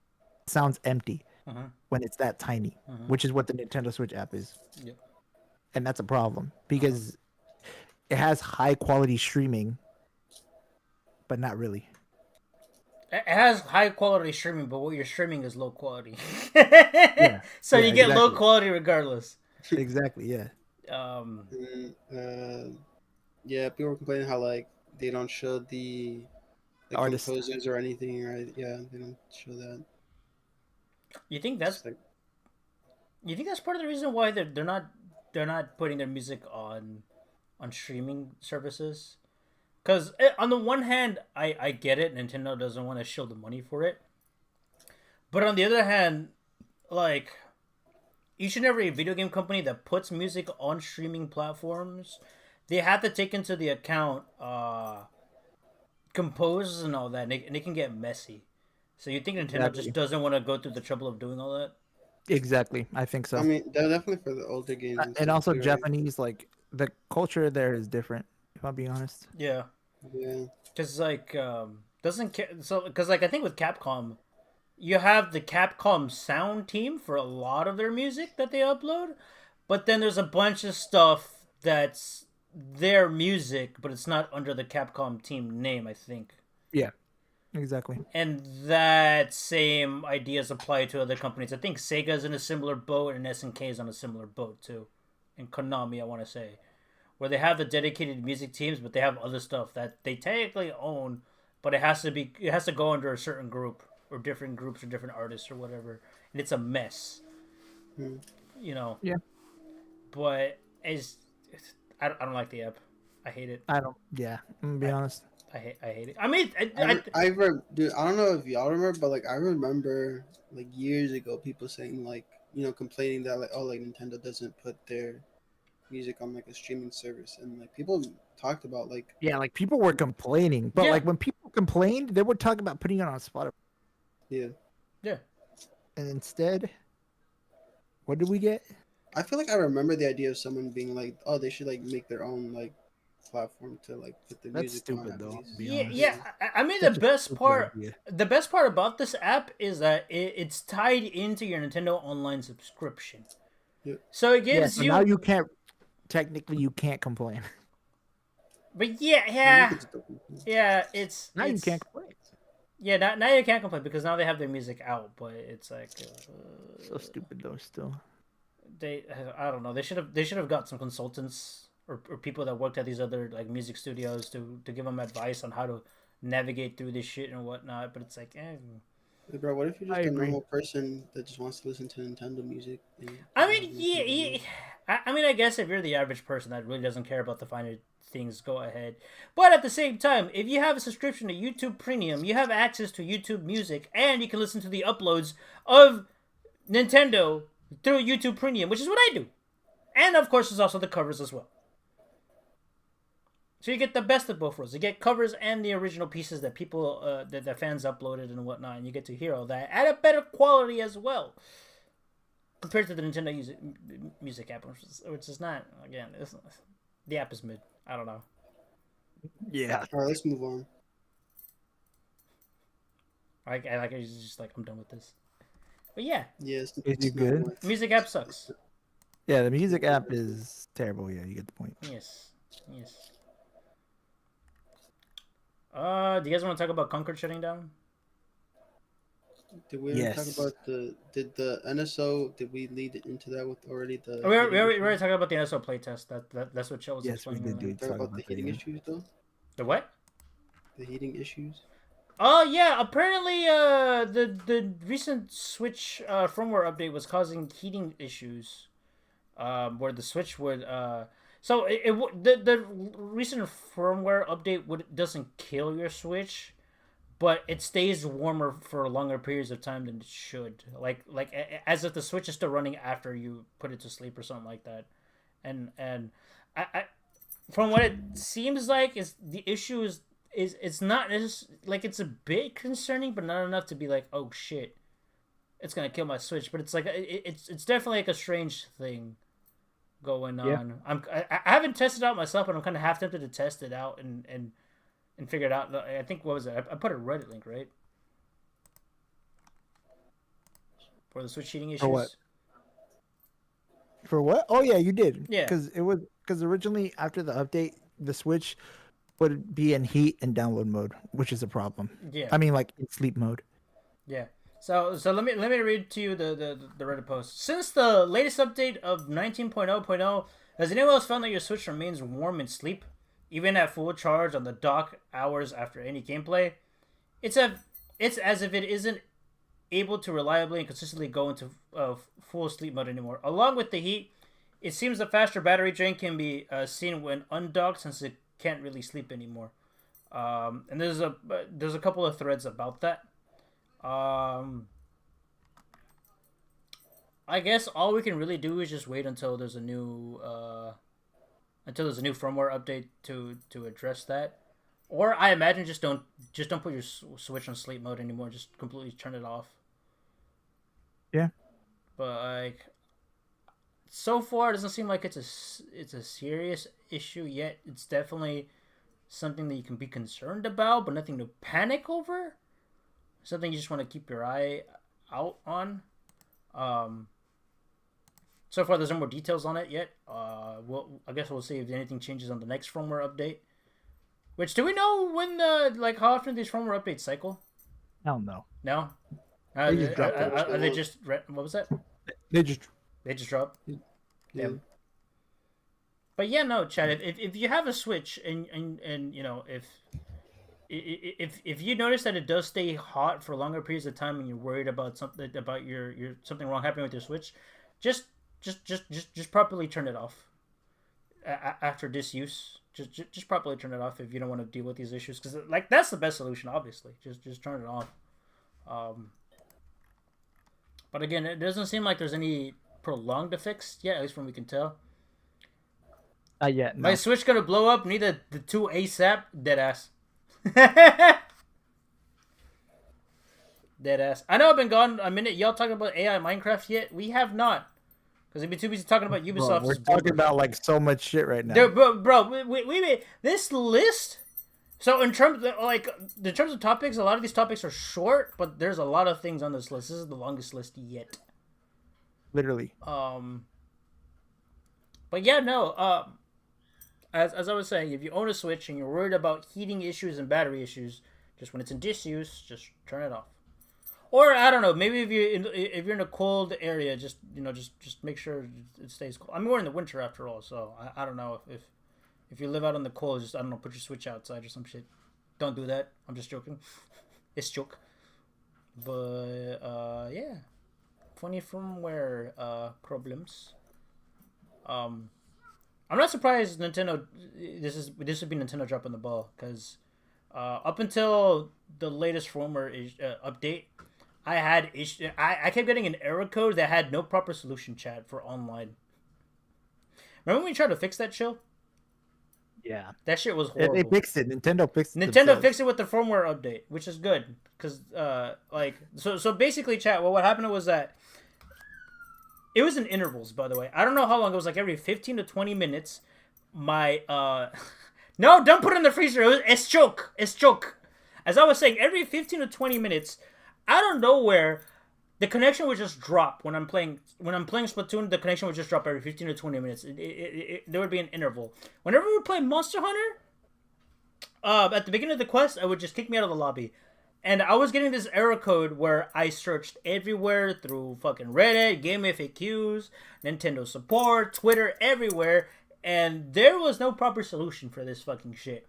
So for a while, like literally, chat, I stopped playing Splatoon because of this shit. Because if I got lost connection mid-match, I would be on timeout. And the more times that happens, the longer the timeout is. I'm just like, you know what? The game is basically non-playable for me. I'd rather just not play.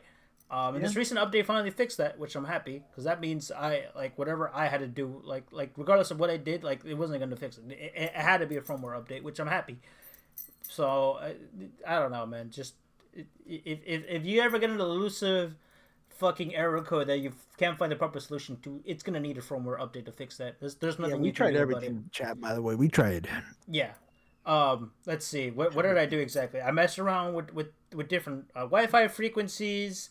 I set port forwarding rules. I had to make 3 port forwarding rules because my AT&T router, there are certain ports that I just can't connect to. So I had to make additional rules to skip those ports.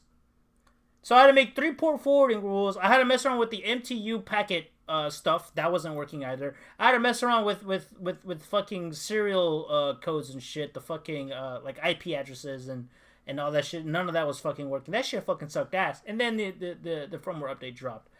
So yeah. Nintendo, get your shit together. Shit's crazy, to be honest. Fucking DeMarcus, they told me to put the Switch in the freezer and it stopped working. What the fuck? You're supposed to put it in the ice chest, bro. What are you talking about? But yeah, if you worry, just turn your Switch off, and to give your Switch a little break. Literally. But yeah. So, Chill, what do you know about this Minecraft AI DeMarcus keeps bringing up? Basically, somebody like I don't know what website, but you could play it like on a browser, and you. Okay, hold on. That's Okay, it. okay, hold on. I'm gonna have to have you repeat that again.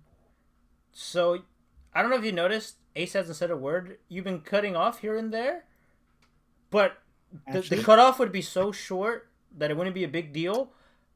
This time you cut off so much that I did not understand a single word you said. Cause Hold on, give me a sec.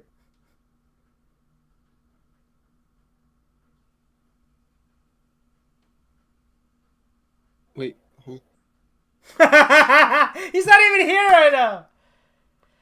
Who? You, Ace. I am here, but I was wondering why Chill like Can you hear me? Yes. like turned blurry. Okay, what'd you say? Why did it turn blurry? Okay. Explain the Minecraft AI thing again.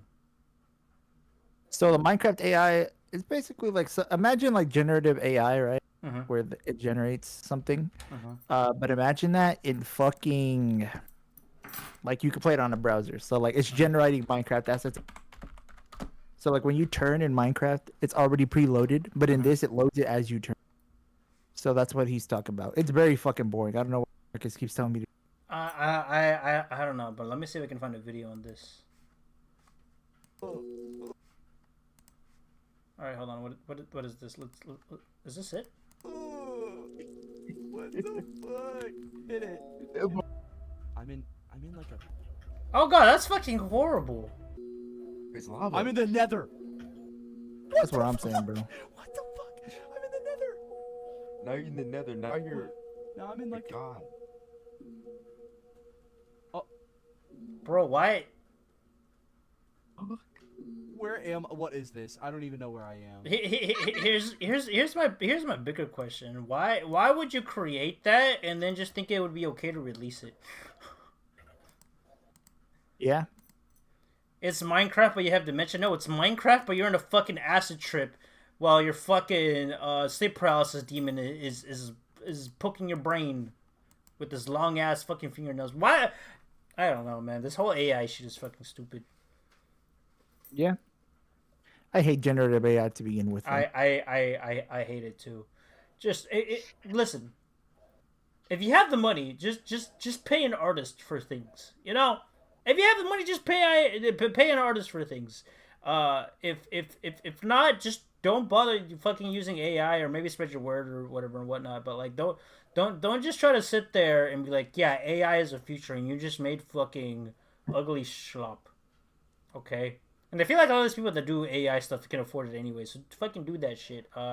If not, just pick up a pencil and try shit. You know, just maybe you might have the talent for art.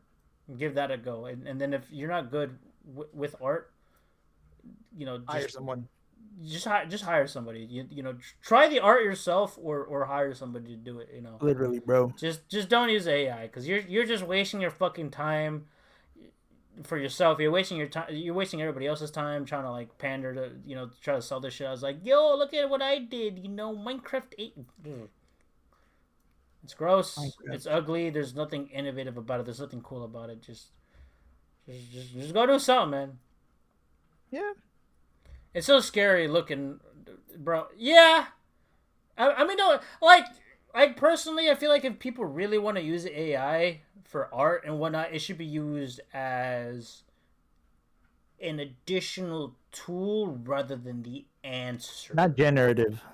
Yeah, like you don't like you could probably use AI to touch up on stuff, but not to create something. Yeah. You create something, but let's say it's taking you forever to finish it. You can probably use AI for that. Or if you just need touch ups, yeah, sure, just to save up on time. But like not to create something that's a terrible idea, because then, you know, like there's some people that can make some pretty badass fucking art, but it just takes a long time to fucking do it, you know, and that's fine, that's fair, and you know, but like don't take that from them, you know. They create the best shit. I mean, look at the fucking, what's it called, the Uzumaki anime. First episode, fucking great. Every episode after that, fucking dog shit. That's because production sucked, though. Huh? That's because production was ass. No, so you know what? So you know what actually happened about that Uzumaki stuff? So they put a lot of time and money and effort and resources into the first episode, and then after that, they gave the artist two options. Either one, they ended at episode 1, or 2, they continue the show with limited resources. And they said, you know, we got to at least finish this, so they went with the limited resources option. That's why everything died after episode 1. That's why the quality fucking dropped. Yeah. Minecraft with the lobotomy edition game? Yeah, facts. Except when they lobotomized you, it wasn't with an ice pick. It was with the fucking... It was with the fucking drill. That had little flares at the end that just fucking chewed up your brain into mush. Minecraft, but shit. Minecraft. Oh wait, that's just Minecraft. I mean, we gotta play Minecraft on Java with mods. Yeah. We need to do that. But yes, there's a Minecraft AI story. It's fucking dog shit, bro. What's next? Oh, bro, can I talk about this next topic? We're going out of order. Out of the list, but there's a topic in particular. We don't talk about movies too often, but we don't talk about movies too often. But this next topic that I want to talk about upsets me. Have you guys seen the Blade movies at all? I saw the first 3. Yeah, you saw the whole 3 that exists. You saw the whole Blade trilogy? Yeah. Are we gonna talk about how it's not getting a 4th? Probably. Hulk, man. Ace, do you know about Blade? I think I've heard of him, but I don't know if I've watched him. You want me to explain Blade? Go ahead, yeah. Actually, I have seen these movies. Okay. So you should know he's a Marvel character and he's a Dathomir, which is like a he's not like a pure-blooded vampire, but because he's not necessarily a pure-blood, he can walk in the sunlight, right? Like a lot of the things that would kill a vampire, he's just straight up immune to that shit. But he's a sort of like a hero, anti-hero kind of sorts where he was in the Deadpool movie, right? Yeah, he was in the Deadpool movie. Yeah, and he goes around killing other vampires. That's his whole like shtick, right? And the cool thing about the original trilogy, especially the first movie, was that like in the late 90s, early 2000s, Marvel was kind of going out of business. Like they were trying to find ways to make money, and that's when they sold their IP to Sony for Spider-Man and all that shit and whatnot. But one of the things they did was they had a movie production company make the first Blade movie, and that movie did so well commercially that it helped keep Marvel stay back on track. Fast forward until I want to say like maybe 5 to 7 years ago, they're like, hey, we have the MCU going, right? You guys really like the MCU. You guys like the Avengers. You guys like Captain America. We're introducing more characters with their own movies and whatnot. Let's bring back Blade. So they're going to make a 4th Blade movie, which was going to be a reboot. And this movie was going to take place in the MCU. Because it like in terms of like the old Marvel movies, like anything before, I want to say the Incredible Hulk, I think. Or technically anything before Iron Man, is not in the MCU aside from the Incredible Hulk. Anything before Iron Man is just not part of the MCU. So the original Incredible Hulk, Fantastic Four, Blade, anything before that is not going to be in the MCU. So they're going to make a MCU Blade movie, and it keeps getting delayed over and over and over again. They have an actor. They're not going to use Wesley Snipes, which is the original Blade actor, because he's old. They got a new actor, forget the name of that actor, but he briefly showed up as a character for the Luke Cage show, but they're rehiring him again to be Blade, and either there's an issue with the director, or there's an issue with the script. There's a bunch of things going on, and now the Blade movie is delayed indefinitely, which is very fucking unfortunate. Because I'm gonna tell you right now, chat, fun fact, the Blade movies, although they borrow a lot from the comics, they have their own unique storyline going on. They got their own spin for what the Blade, from what the Blade comics actually are, and they did good. They're good. The worst movie is like a 7 out of 10 at best. Yeah, it was like the rise of superhero action. Yeah, and the movies and are it good. wasn't like PG action. No, and it's rated R, bro. Bro, chill. Exactly. What? Here's the thing. Uh-huh. The reason it's so hard is because Marvel does not want to R. Marvel does not want to R-rated. You know this. You say that, but Deadpool and Wolverine came out, and look how well that movie did commercially. Yes, but that's Deadpool and Wolverine. Blade, like we all know Deadpool and the time You're cutting compared out to again. Blade, which is 1980 something. How am I cutting out? Am I cutting out still? It's inconsistent. It's Steam. It's because I accidentally changed the setting. Anyway, let me change it real fast. Steam. Just out of nowhere, the mic just doesn't want to pick up what you're saying. You're not lagging or anything, because otherwise it would affect your webcam too. Test. It's good now. Okay, can you hear me? Yes. Okay, I made sure to fix it. Mhm. So, as I was saying, Mhm. fucking. Wait, what were we talking about? Blade, right? Yeah. So, the thing is, the reason Blade won't do it is because it's closer to. Deadpool is much closer to this year than. Chad, I think he's dead. Can you not hear me? What is happening with you? Yeah, every now and then it'll just like cut out, but like Yeah, it cut me out just for a for a good tiny bit. 7 seconds right there. Wait, but can you hear me? Yeah. Okay. Test. Yes? Uh-huh. yeah, you're good now. You're good for Okay. now. Okay. So as I was saying, right, Uh-huh. the original Blade movie, and they're much older than the. Dude, Bro, bit raise Bro. or something. The audio rate. can you hear me? Yeah, Yes. you just like you just chop out every now and then. Can you hear me? Yeah. Uh-huh. Are you sure? Yeah. It's good now, yeah. Okay. As I was saying, the original Blade movies are much older than the Deadpool movies in terms of time frame. Uh-huh. It's a different era. Uh-huh. That's why. That makes sense? Yeah, but I don't know, dude. What?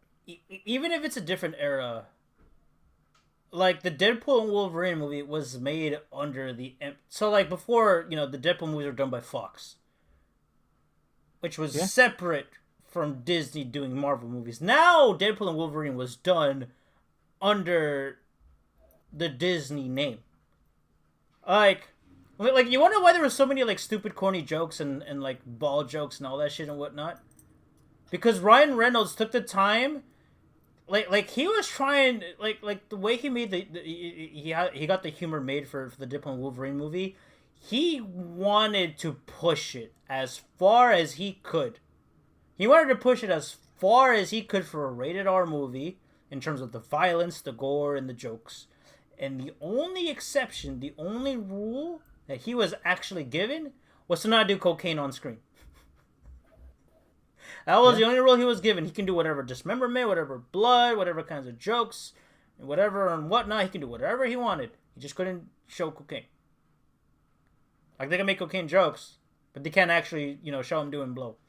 So we have proof that a rated R movie under the Disney name works, and we all know Deadpool and Wolverine, regardless of how you feel about the movie, it did commercially well. It popped off. Probably the best-selling Deadpool movie yet. And you mean to tell me, even now, the people at Disney are just like, no, we can't do this shit. Because, chat, it's delayed indefinitely. This new Blade remake movie is delayed indefinitely. And I'm upset. Because I like me some Blade. I like me some Blade, and it's being delayed indefinitely, bro. It fucking sucks. I mean, hey, if you got Disney Plus, you can rewatch the original trilogy. Or if you're a pirate, you could also, just rewatch the original trilogy. But man, what the fuck? Tragic.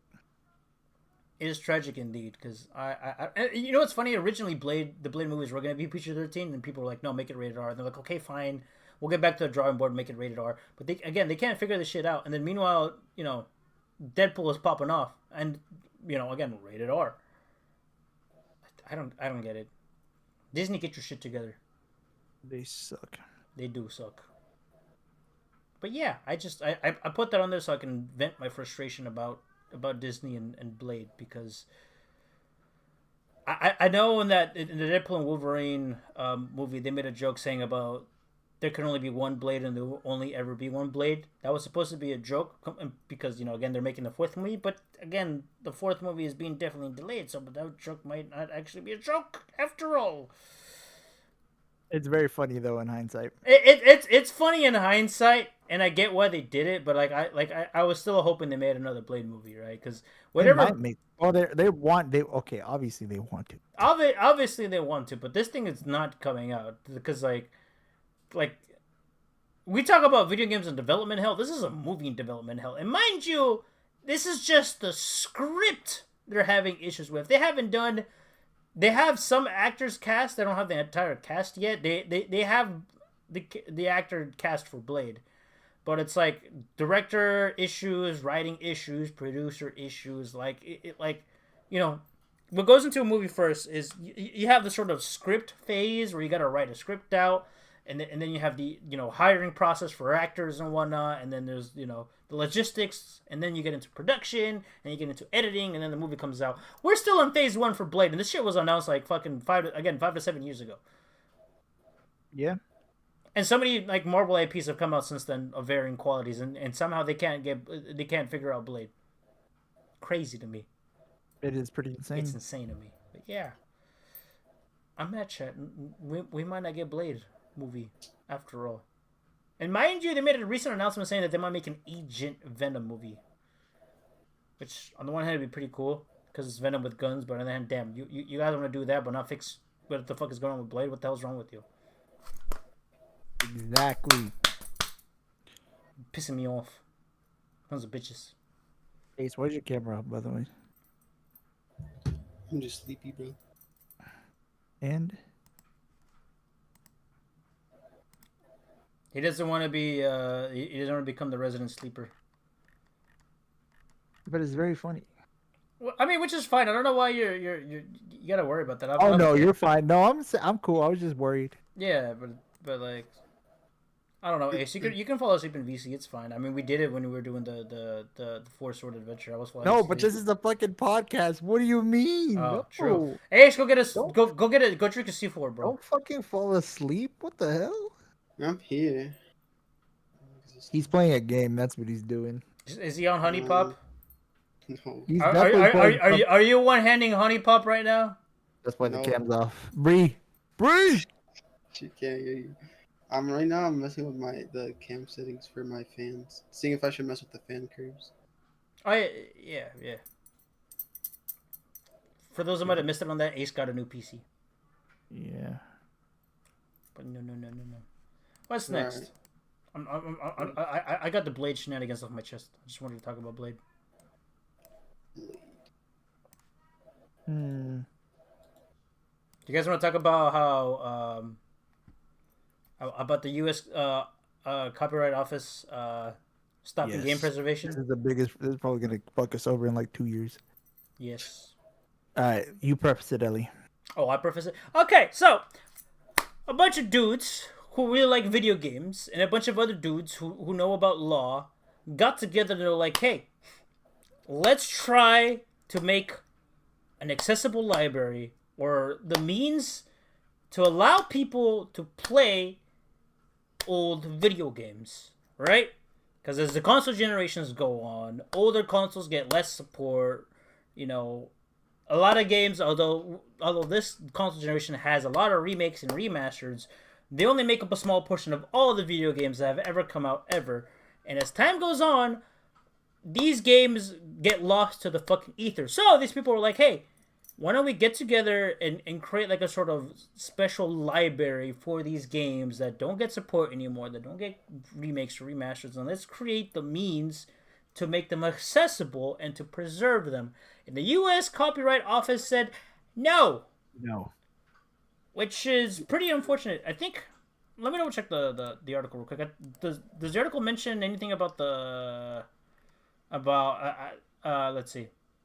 Okay, so the VGHF argues that around 80% of all video games released in the U.S. before 2010 are now out of print. Obviously, right? So Yeah. You know, how would you acquire these games? Oh, it's fucking $300 at the fucking flea market or some shit. Who wants to fucking do that? And then there's another, I don't know. Okay, so this article doesn't explain it, but there's another thing. Let me see. Chill. You know what? Do you know what the name of it specifically is? The statistic of games that are gone forever. Like, what is it called again? Isn't it just lost media? Lost media. Yeah. That's what it's called. Lost media. Why? No, but there's one that's specifically for video games, like the lost media percentage for video games or something like that. I don't know. I've never heard of that. You didn't know about that? Hold on. I really know. There is a graphic somewhere. I thought it was in the article. I guess not. But there's a graphic somewhere basically saying that, like, as the years go on, a bunch of video games are just officially lost. The original printing of games are officially lost. And that graphic goes as far as... It goes as recent as 2 or 3 console generations ago. Or some shit like that. Which is insane to me. Long ass time. Yeah. And the percentage of lost games is fucking huge because, again, like, a lot of these games are just fucking gone. And of course you have your ROM sites and whatnot. But guess what? Nintendo's going around nuking down ROM sites. Fucking Vim's Lair got hit this year. Which is insane. Which is insane, yes. But not all the games in Vinders got hit. Only some. Only some. But then as time goes on, more and more companies are going to start hitting those. Maybe it's in the lost category, lost video games.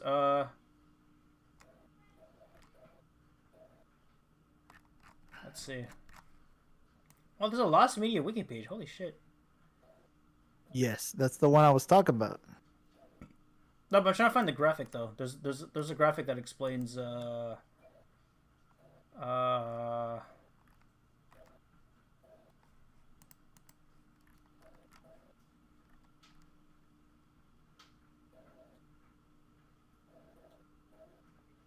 But yeah, anyways, I don't think I'll be able to find the graphic because I forgot the exact name. There's a particular name for the graphic, or actually.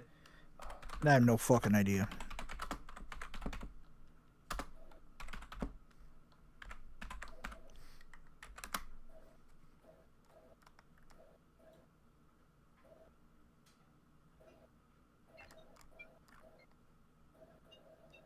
Okay, I guess to further explain the point so there's a little bit of an I found the thing. There's a little bit of an omission, but the full mission statement is: according to the Video Game History Foundation, 80% of American video games released before 2010 are out of print and cannot be acquired outside of the gray market or piracy. Many of these titles are in danger of becoming lost or already are. So that's What's the term? Because you said it was a term. No, that's what it is. That's what it actually is. The article only has a portion of that statement, but not the full statement. That's what was throwing me off. But that's the full comment that the VGHF has to say. So like 80% of games released in America are becoming lost or already are.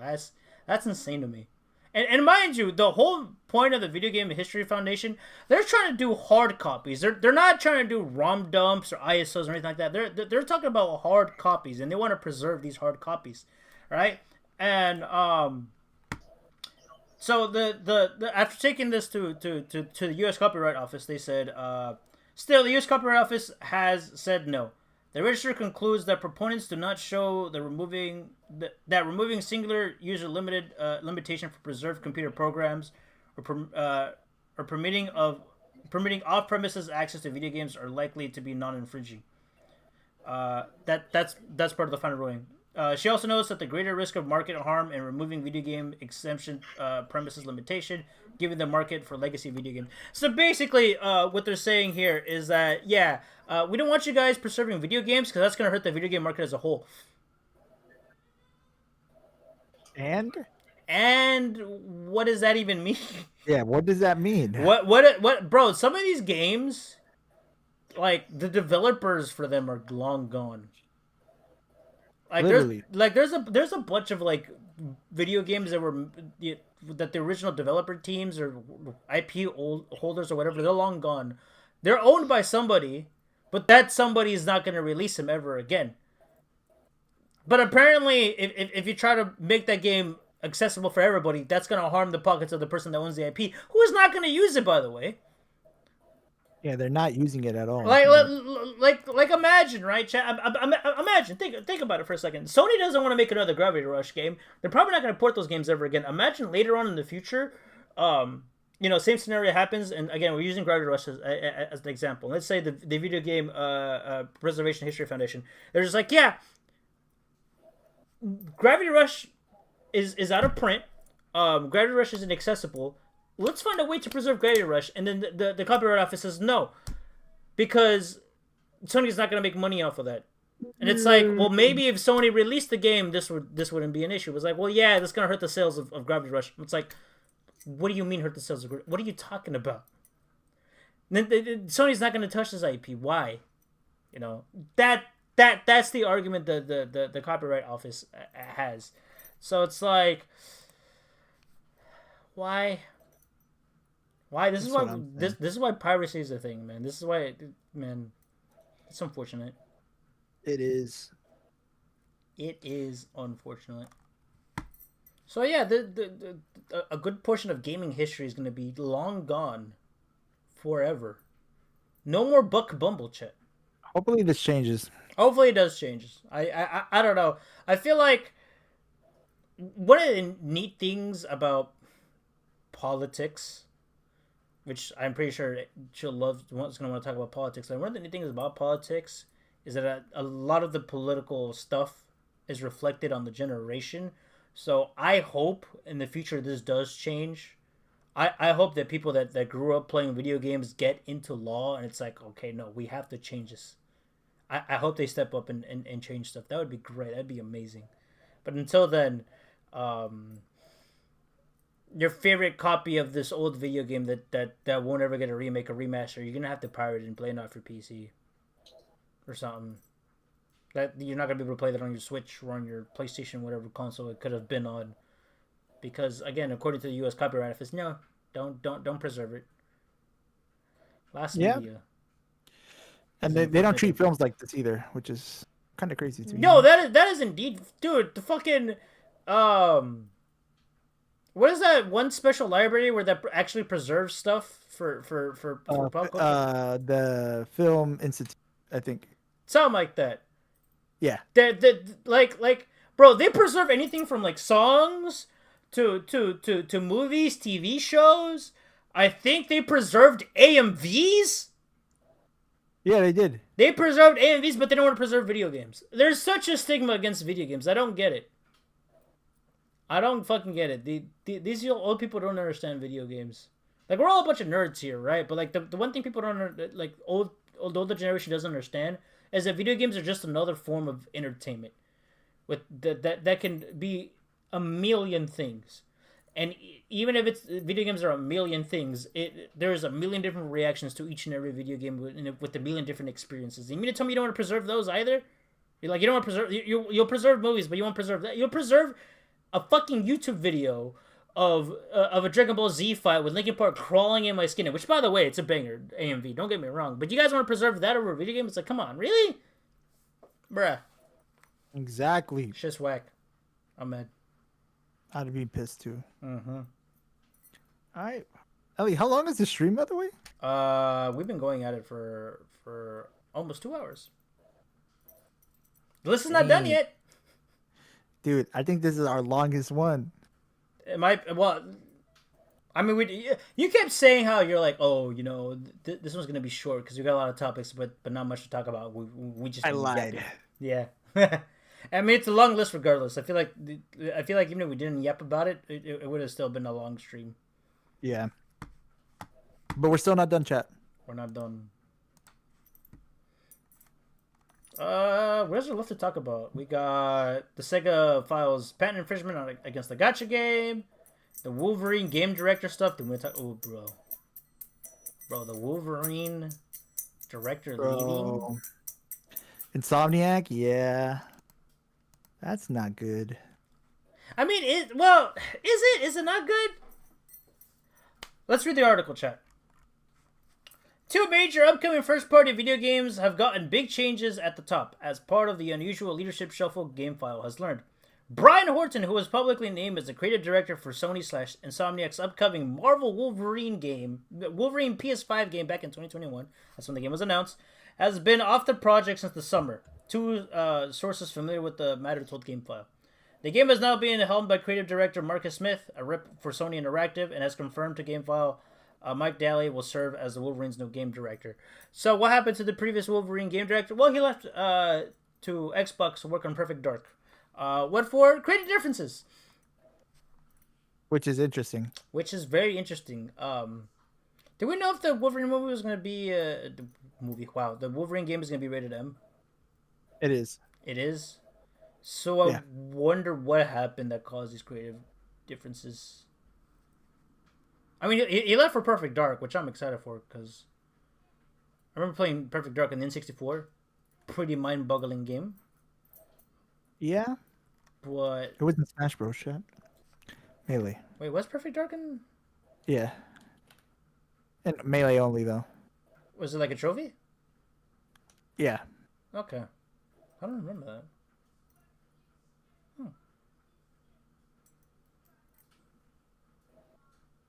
But yeah, what do you think about this? This is like just like Perfect Dark.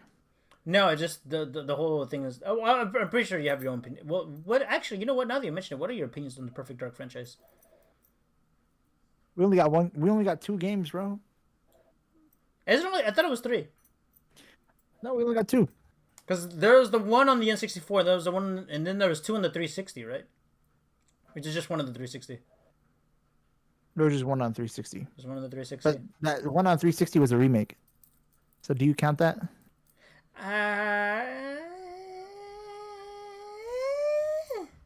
Was it a good remake? I feel like it wasn't. No one really talked about it, right? It was not, no. Ugh, yikes. Of course, was there not 3 games? Well, as I figure this out, what are your thoughts on this? I think it's bad. I think that's telling. I think it's telling. By the way, my nephew is crying in the background. If you're wondering what that is.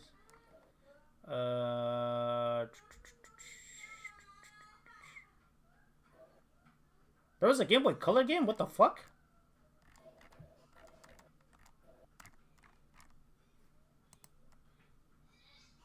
Well, for Perfect Dark, we don't talk about that.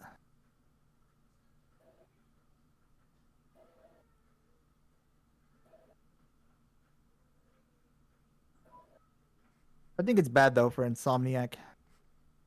You think it's bad for Insomniac? Yeah. Well, actually, I think it's good. Let's look up more on Brian Horton. See what games he's worked on.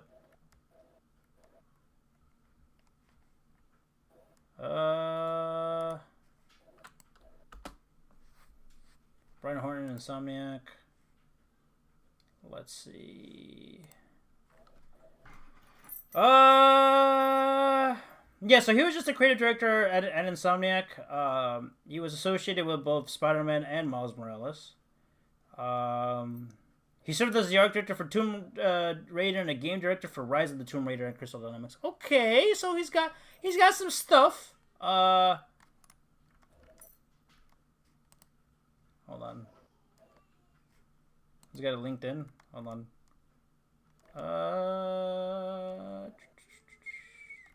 Doesn't show all this stuff, does it? So this is pretty interesting. I wonder what happened because I hate the creative differences shit. Because usually when somebody leaves, when people say that, that's not. Creative differences is such a broad term. Because it can mean anything. If we're being for you. Well, like I said, I don't think. Because creative differences could be something as simple as the person writing it wants to take it in one direction, but the people up on top wanted to take another direction. Creative differences. Yeah. Creative differences could also mean. I'm pretty sure it can mean anything. I'm pretty sure creative differences could also mean as simple as the people weren't getting along. And they're like, "Oh yeah, he just left for creative differences." Like it's such a corporate term. It can mean literally anything. It's such a broad corporate term, and it's like, it can mean anything, bro. I don't know. I hope this Wolverine game is good. I know what was it? There was like a data leak with in the Wolverine game was leaked, or at least an alpha version of it, and it looked rough. But that's because it was an alpha version. But I wonder what happened. I am curious to find out more because I'm excited. I'm excited. Like, I'm a big Prototype fan. I need to eventually get to the rest of the Spider-Man games, but I like Prototype a lot. Open world, sort of like hero action game. But the thing that I really like about Prototype is that there's a power fantasy to it. I mean, Spider-Man has it too, but there's a power fantasy to it. There's a lot of moments where you can do cool shit, and your attacks have a lot of weight and a lot of impact, and it just feeds into the whole power fantasy thing. Think of it like your Devil May Cries, where you do crazy combos, where you're in the air for fucking hours, just becoming a devil blender, or your Doom games, where you have like a lot of mobility and you're constantly shooting, blowing things up and whatnot. That's like the sort of power fantasy thing, right? And Prototype has a lot of that. Spider-Man has that a little bit, but I'm really hoping this Wolverine game has that like strong, because again, you're the man who does a lot of things, but the things he does aren't very nice. And we all know how strong and how capable and how violent Wolverine can be. So it'd be cool to like play a game with that kind of sort of thing, but to be like, yeah, no, he left because this dude left because of creative differences. They never mean when they say that. They never mean that shit. They never mean that shit, or they do mean it, but the product that comes out they're not clear. They're not clear. They're not clear. But like sometimes it has an impact on quality, because like one of the big like things that I was really excited for that got impacted because of creative differences was the Doctor Strange. What was it? What was the full title of it? The second Doctor Strange movie? Something Madness. Anyways. Maze of Madness. Yeah. Something like that. Multiverse of Madness. Multiverse of Madness. There you go. That was the title. So the original director left because he was having issues with Kevin Feige, and he was fired for, again, creative differences. Then they got Sam Raimi to pick up the movie.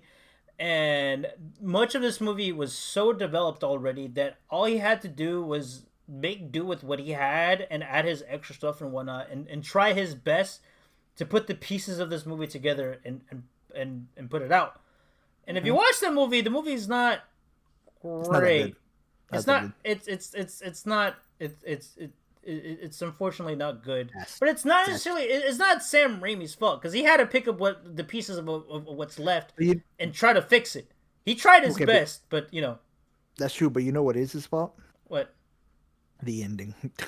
The ending, yeah. Remember when Doctor Strange is just chilling, and then his eyes, he gets a third eye. It's like, shh. Yeah. There's so many memes of that. Mm-hmm. That one. I mean, yeah, no, definitely, but it's like, but even then, like that ending can be, whatever. The overall quality of the movie just isn't that great. But it's like you can blame that for him, but that thing doesn't have an impact on the rest of the movie, anyways, because the rest of the movie is just not good. So, I again, creative differences can mean a lot of things. But it could have a negative impact on the game. It could have an issue of quality with the game, which is unfortunate because we all like the Marvel Spider-Man games. They're all good. I have to play Miles Morales and have to play 2. But everybody likes Miles Morales, from what I understand. Everybody likes 2. So it doesn't bode well for our Canadian hero. But I mean, hey, who knows? I mean, maybe give and take. Maybe we can get the best Perfect Dark game ever. But again, it's still not good. Who knows? I'm glad we're getting. Well, actually, we have no news on Dark still. I was gonna say we have gameplay. We have gameplay, but that's about it. Yeah, that's right. Yeah. We have gameplay, and so far the gameplay seems standard for a first-person shooter, but like there's some cool like stuff with it. So all that's left to do is just wait for the next whatever trailer they put out that expands more upon the progress of the game. So at least it looks like it's in a good positive spot, and who knows, maybe Brian Horton, maybe he can add his own ideas onto the game, and it can strengthen what Perfect Dark could be. I mean, he has a strong lineup, to be honest. He does have a strong lineup, yeah. But I'll be honest. I don't know. We shall see. Indeed. Mm-hmm. I'm hyped though. Let's see. I guess we got. All right, chat. I have the paper right here. I'm looking at it too. So we have the Sega filing a patent infringement on the gacha game, and then we have the Concord Studios dying. I think we could skip the Sega filing a gacha game. Oh wait, never mind. We can't. It's actually pretty important. Uh-huh. But actually, at the same time, not really, because the way they did it is so basically, chat. What happened is that Sega filed a patent infringing on their copyright, but they did it after they renewed their copyright. Uh-huh. Therefore, it's like imagine if Pokemon's design expired on. Uh-huh. And then you decided, hey, well, now that I'm going to make a game with it, right? Well, after that happened, they refiled it, and now they're suing the people that made it. I want to be honest with you, you were cutting out for that shit. You hear me? Uh-huh. Okay. So, chat, the way it works is that Sega is suing a company for using their patent, but the thing is, the patent was expired when they used it. Uh-huh. So what that means is that while that company made it, while the patent was expired, Sega renewed it, and then they're not patent. You cut out. Now Sega wants to get the money from that patent, bro. So did Sega renew the patent? Yes, they renewed the patent and are suing the people that used the patent when it was expired. So here is the thing with that. This is all in Japan, right? Yeah. We had this conversation when we talked about Pal World and Nintendo suing Pal World. And what did we say? Nintendo refiled patents, and when you refile a patent, you can retroactively use that against other companies. So if Sega renewed their patents that they're claiming this other company infringed upon, they can technically do that shit. Technically, it's so scummy though. It's scummy. It's definitely scummy, Chad. Like, but yeah, hold on. Let me tell you exactly what it is. Sega has reportedly filed patent infringement against Bank of Innovation, the developer of idle RPG Memento Mori, a mobile game, and mobile game Genju Keiyaku Cryptic. Sega alleges that Bank of Innovation has infringed upon 5 different patents, all of which relate to gameplay mechanics, and more specifically, mechanics often tied to gacha. Over on Twitter, analyst Dr. Sekon Todo, the CEO of Japan Games Industry Company Katan Games, says, "I looked at the patents, and one of them described a specific system for fusing character cards of the same kind more easily." And it's like, what? Yeah. And it's like, bro, like you trying to sue us over this shit? Despite the legal action, Bank of Innovation has apparently expressed that it wants to keep running Memento Mori regardless of the conclusion of the lawsuit. It's worth noting that it doesn't believe that there's any basis for its apparent infringements in the first place. It is hoping to prove as such during the case. But yeah, basically TLDR, Sega's pulling a Nintendo with in the way Nintendo pulled with Power World. Sega's like, oh, these gacha games, you know, what they're doing is kind of similar to our patents. So let's show them. Which I really.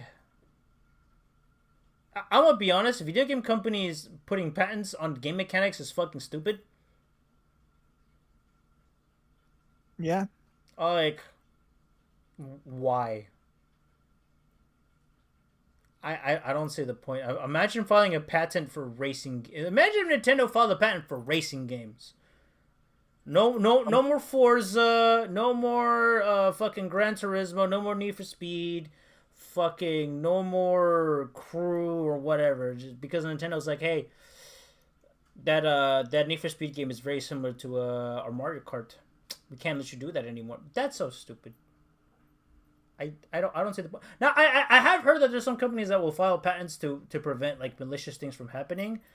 But like, what's to stop them from laying down the lines? Like, you know, new owner of that company is like, oh hey, we own this, you know, patent still, and there's a video game that's very popular and popping off. What if we just, you know, fucking, we lost mini gamers. Okay, you know what's crazy about that?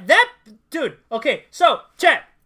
For those that don't know, was it Sega that filed the patent for minigames during those streams? Or was it another company?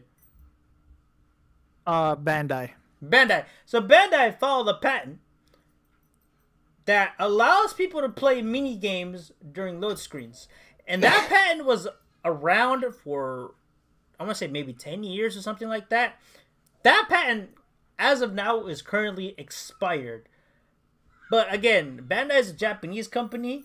If another company did that, Bandai can just reenact that patent and then sue them. Yeah. Isn't that stupid? This is fucking stupid. That's why no company does it ever. Yeah, exactly. That's why no company does it ever. Another crazy mechanic is the Nemesis system. I'm familiar with the Nemesis system, Chill. From what? RE? No. The Nemesis system from Shadow of Mordor specifically. No, tell me. Okay, all right. So the Nemesis system. So in the Shadow of Mordor game, there's two of them. So in this game, you can create an army of like orcs, which are again monsters, and each and every individual orc has a name and has a personality. When you fight them, you have the option to either outright kill them and then beat them within inches of ending them, and then from there you have the option to either let them go or you hire them. And again, because they have their own personalities and whatnot, if you let them go or if they escape, they will come back stronger, and whatever damage you incurred upon them, they'll have scars, and they'll adapt to you, the player, and figure out strategies to fight you again. But if you hire them, they will be loyal to you. But again, because they have personalities, if, let's say, you hire an orc that is a fan of the strong, but then after a while you're not doing things that the orc will consider strong, the orc's opinion will change. And the orc will either try to overthrow you or leave and come back as an enemy. So you have like this adaptive AI NPC system. So like imagine you're playing like Fire Emblem and you're recruiting characters, and these characters have their own personalities, and they can choose whether to follow you or to leave you, and if you don't recruit them, they can come back either stronger and try to fight you, or they will fear you. There's a lot of in-depth personality for these NPCs, right? And they filed a patent for that. And so far, it was only used in 2 games. And the last game that came out, when was the last Shadow of Mordor game that came out, chat? Hold on. Hell if I know. I've never played it. It's pretty good.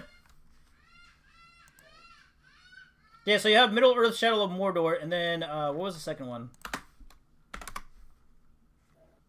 Oh, no, it was Shadow... fucking... That shit came out back in 2014. They still alive? Yeah. But yeah,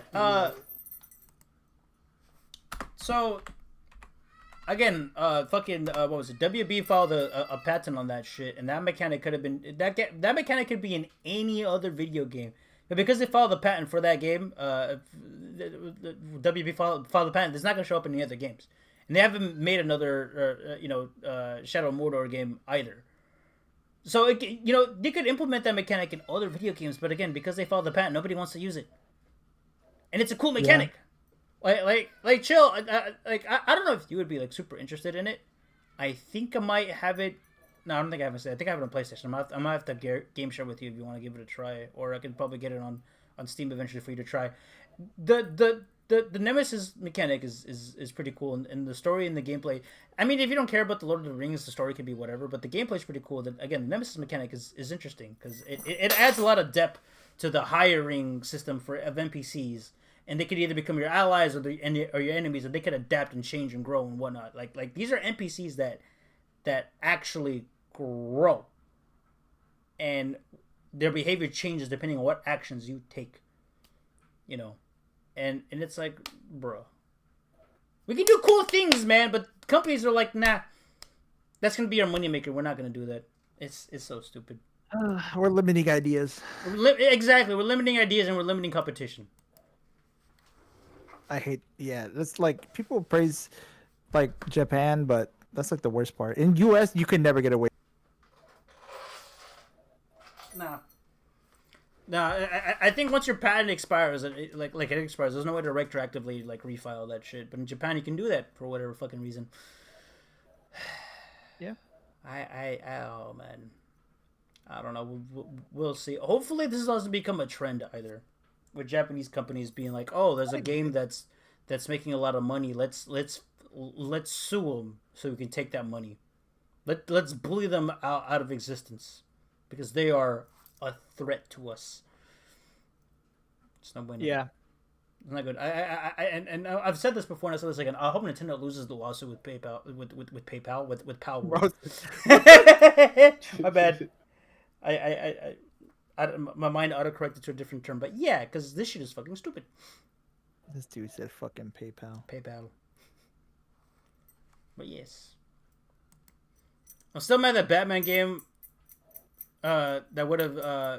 Dude, bro. So we were supposed to get. So there was a Batman game that was gonna have a similar Nemesis system too, and then I think there was also a Wonder Woman game that they were working on. And it was also gonna have the Nemesis system too. But I don't know if they were both the same game or they were like working parallels.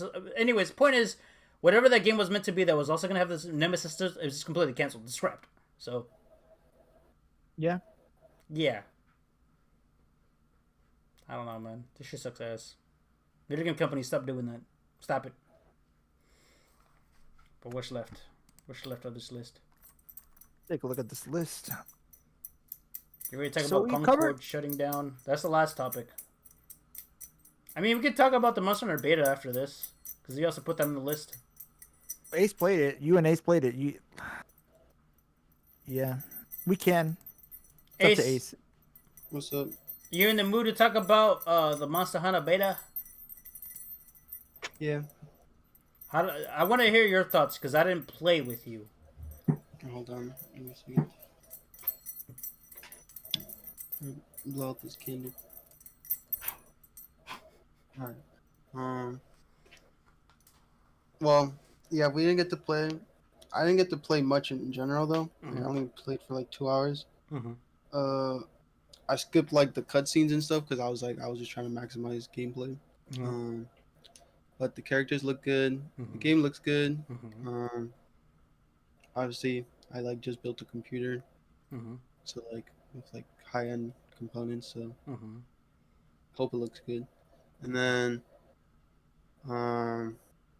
the gameplay. Joe was saying that apparently they like changed the like hit stun for the beta, so they were saying like the weapons might feel a little weird in the beta. Yeah. Fucking. What is the? Is that the correct term? Hit stun. Hit stop. Hit stop. Yeah. Yeah. Which I think I felt like I was playing Charge Blade, and like compared to like Rise Charge Blade, I was like, yeah, this feels like sluggish, but Mhm. I was just vibing with it. I gotta find the Maximilian post about it because he Bro, I retweeted it. posted a tweet. I posted a tweet in the Splatoon group chat. Check it. I was in this Baton group chat. It's the one that you're looking for. Yes.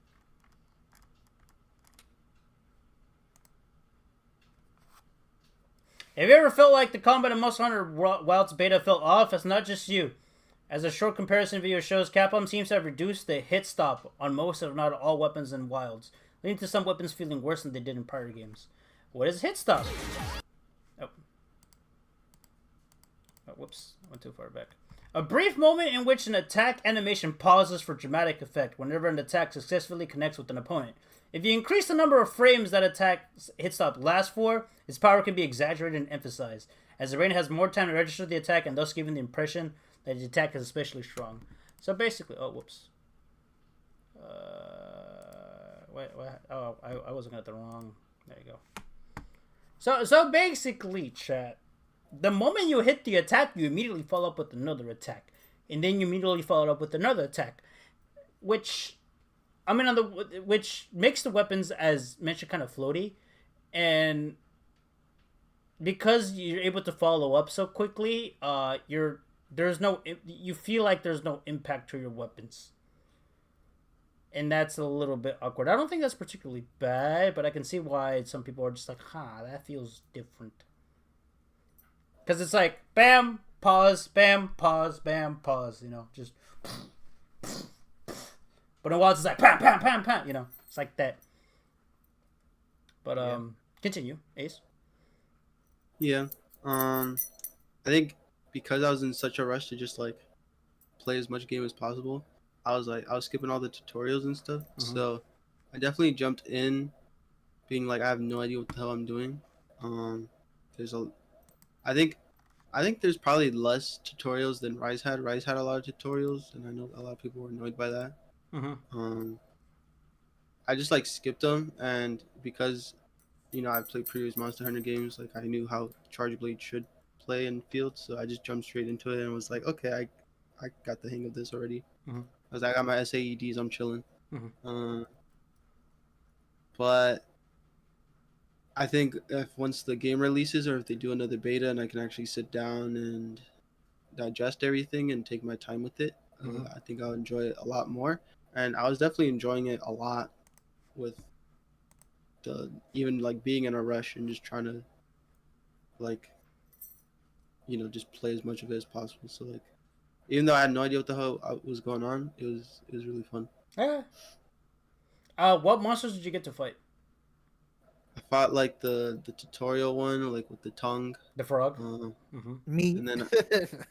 And then there was like Freaky. Then there's like the three like other monsters, but then you have to throw like the dung bombs at them. Oh yeah, the I forget what it's called, but it has like the rat looking face and it's like a massive bear thing. Yeah. Yeah, and then I saw, was it a Modron? Is in there? No. Okay. I keep fidgeting with keys and they keep dropping. No, it's a new monster that is a Leviathan, which got me excited because Capcom doesn't make any Leviathans, but it's basically like a giant lizard that likes to burrow under the ground. And the one thing that I really like about him, I don't know if Tryhard got a chance to face it, but one of the attacks it does is literally a sort of like reverse Psycho Crusher. Do you know what the Psycho Crusher is in Street Fighter? No. That's when M. Bison leaps forward, arms out Superman style, and starts to spin. Oh yeah. Yeah, so the Leviathan monster, I gotta learn these names. The Leviathan monster does that, where it leaps backwards, tail first, and spins, so it drills in the air. It's pretty funny. It's pretty hilarious. Did you fight the Ray Dao? The flagship or the Thunder guy? It's not the flagship, actually. Yeah, it's not. Yeah, it's not the flagship. But the Thunder one. Mm-hmm. Yeah, I fought him. We didn't get to beat it. I'm pretty sure Tryhard and them beat it like yesterday or whatever. Yeah. Did you guys even get to really cool fight though? Really cool. Okay. That's cool. That's cool. So overall thoughts, you like what you saw, but you had a very limited view. Yeah. Okay. So, did you have any PC issues? Well, you have a high end setup, so I imagine you didn't have any issues. But did you notice anything out or off or in particular like weird? During the character selection screen, like when it transitions to like different layouts, it was like it looked a little jank, but I think it's just because there's so much detail, and then Okay. like so many options that like it like probably just like loads weird. Yeah. But during gameplay, like no, it looked really good. I had the frame generation on, and then I think because I'm playing on controller, like I think people like I was watching a bunch of videos on it. People were saying like if you use a controller, you don't really feel the effects of like frame generation that much, especially if you already have like if you like because I'm using I don't know if I uncapped my frame rate or not, but I'm pretty sure if like your PC's if it runs at like some base frame rate, it's like already like negligible to like feeling it. Turning on frame generation is not gonna like make it feel like worse, like by a lot. So with playing up, is there an input delay, and then you don't feel it as much on controller than you would on mouse and keyboard? Is that what it is? Yeah. Like people were saying like yeah, with like mouse, like you can definitely feel it more. Huh. I think it's just because like a mouse is so like accurate, right, and it's like sensitive to like input. Like a controller though, I think it's like less sensitive. Okay, off topic real quick. I just read a comment in the chat and what the fuck? Elliot, put some marshmallow and peanut butter on bread, grill it in a pan with butter, enjoy it with milk, thank me later. He's right. Cameron Who goated. said this? Cameron, you want me to shit my guts out, my guy? Yeah, bro. What are we talking about, bro? My guts will be hanging out of my asshole after that. So it's 1 a.m. for Ace right now. It's time to get to the Ace or ASMR podcasting. But anyways, as I was saying, going back to the main topic at hand, I like where Monster Hunter Wilds is going. I like it. I played it on PlayStation. It looks better than World, which is good. It's okay. So, all right. So here's the thing. Okay, but keep in mind, okay, we're talking world base. I'm not talking Iceborne. Okay, so here's the thing, right? If you want the best visuals for Monster Hunter Wilds, you're gonna most likely want to play it on PC, but you're gonna need a high end. You're gonna need like that Ace type. You're gonna need you're gonna need a higher end PC for it, because Wilds is not optimized. I'm telling you right now. For me, PS5, that shit is ass. Like it's not ass, but that's why I was so shocked when I saw Ace's gameplay. Yeah, it's night and day. I was like, dude, holy fuck, it looks as good. Yeah, it's night and day because you can run it at max settings on PS5, but it goes 30 FPS. Yeah, so the thing is on PS5, it does look better in World, but not much. Especially considering the fact that even though it's a PS5 game, it has a muddy, watered mosaic look to it. Which I think is quite unfortunate, but I've mentioned this before and I mention this again. The current console generation just can't figure out ray tracing and all the fucking, AI upscaling, all that shit. Like, this console generation is the worst for that. I don't think it's that either, though. Like, I think it's because fucking Japan sucks. There's so many moving parts. There's so many moving parts in all this. The game is probably too big. It's unoptimized. And this whole like the graphics ray tracing shit and whatnot just doesn't work out because again like another prime example that a game that I played recently is Space Marine 2. Space Marine 2 is a very visually impressive game on PC. On PS5, unfortunately, it's a bit watered down. Dookie. And again, that's just an issue this console generation has as a whole. Yeah. I think the brown muddy. No. I'm not talking about in terms of the color palette. I'm talking about in terms of the details. Yeah, you just talking about the details, like everything looks kind of like obviously in the cutscenes everything looks beautiful, but the moment you're out of the cutscene and you're just exploring the open world, there's a little bit of mud. There's a little your contact lenses have a little bit of dirt in them. That's what I'm saying. It's not the color palette.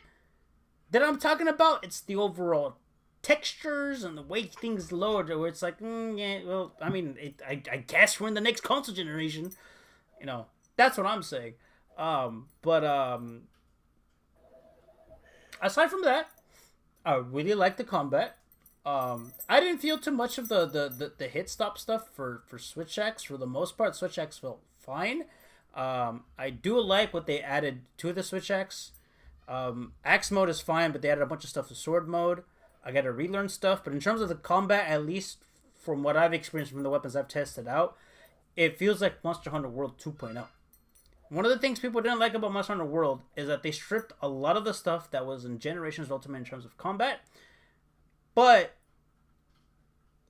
World was meant to be like a sort of soft reboot of what Monster Hunter is, or a soft reset, and then Wilds built upon that and added more stuff. And I think that's pretty cool. Again, I'm excited because I like World. Monster Hunter World is a pretty good base for what a Monster Hunter game could be, and Wilds is clearly building up on that. So I am particularly excited. I fought all the monsters. My favorite one is definitely Ray Dow. Motherfucker is a fucking railgun. I'm high. I'm dead.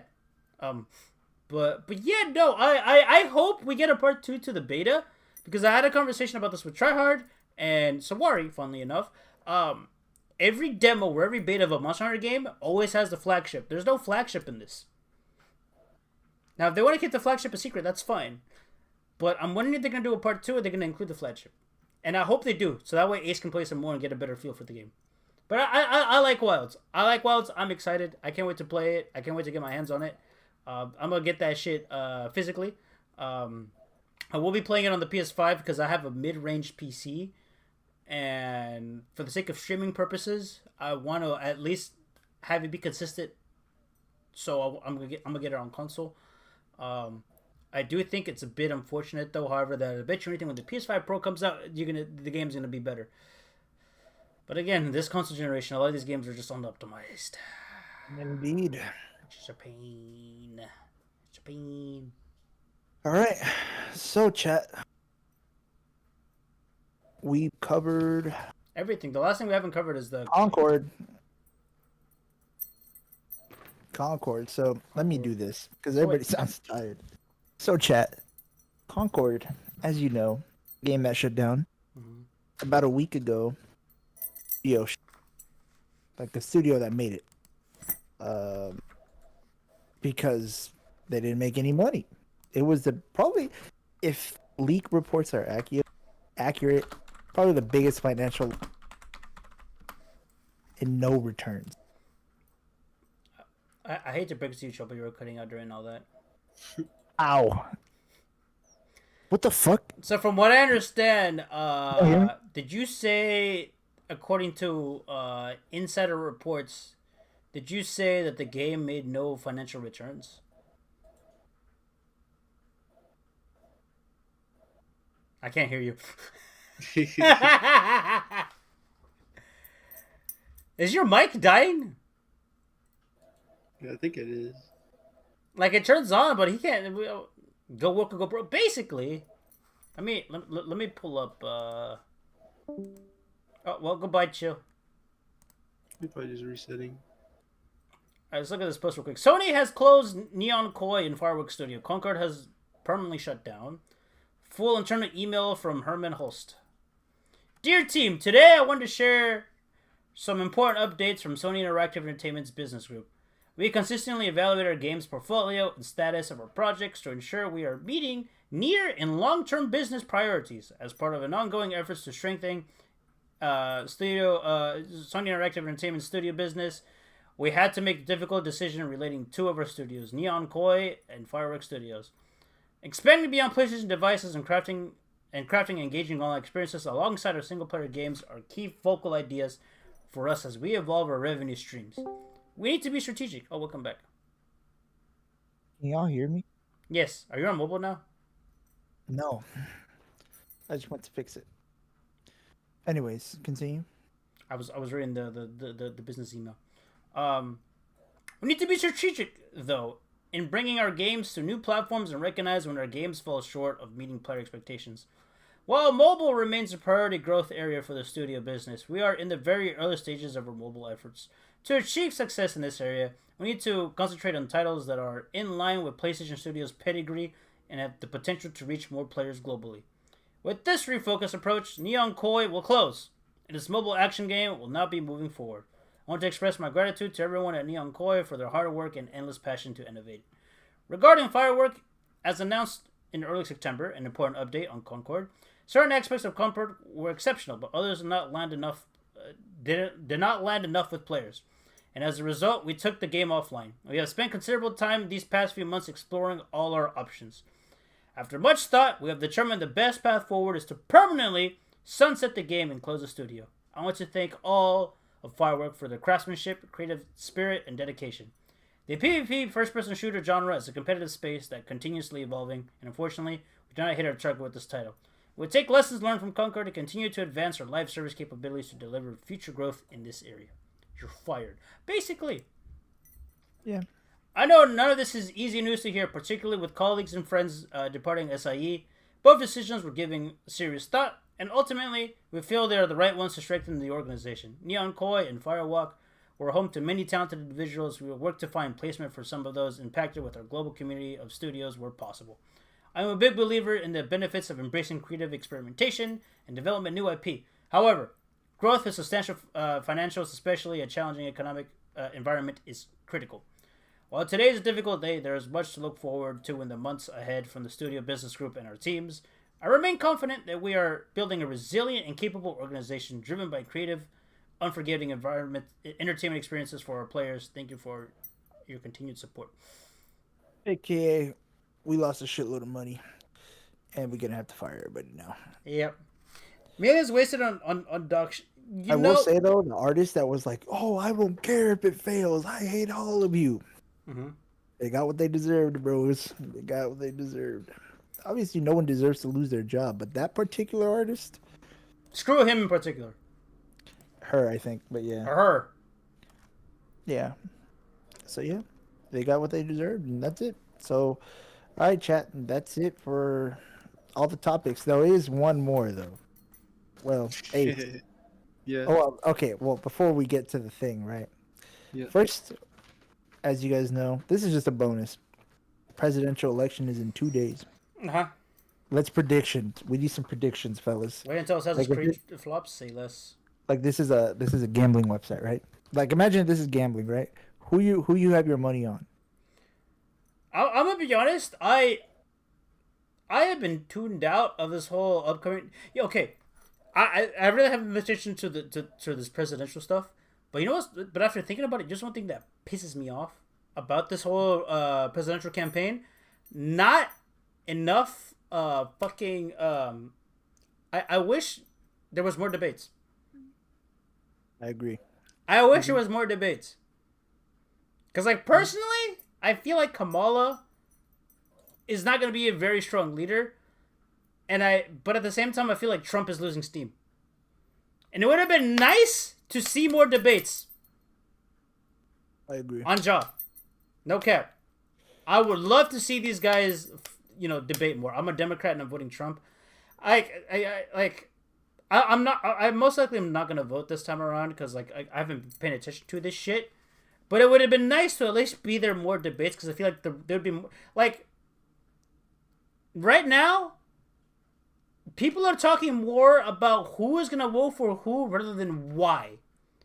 I mean, obviously, people say why, but their why is usually, I'm voting Kamala Harris because I don't like Trump. But, like, that's it? Like, is Kamala going to do anything?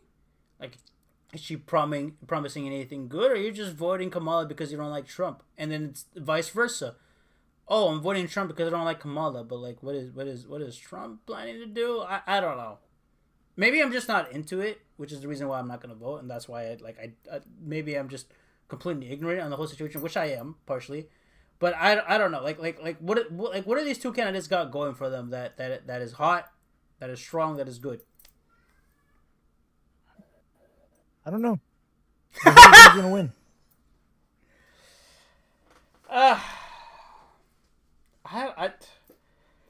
Like if you're a betting man, who's winning?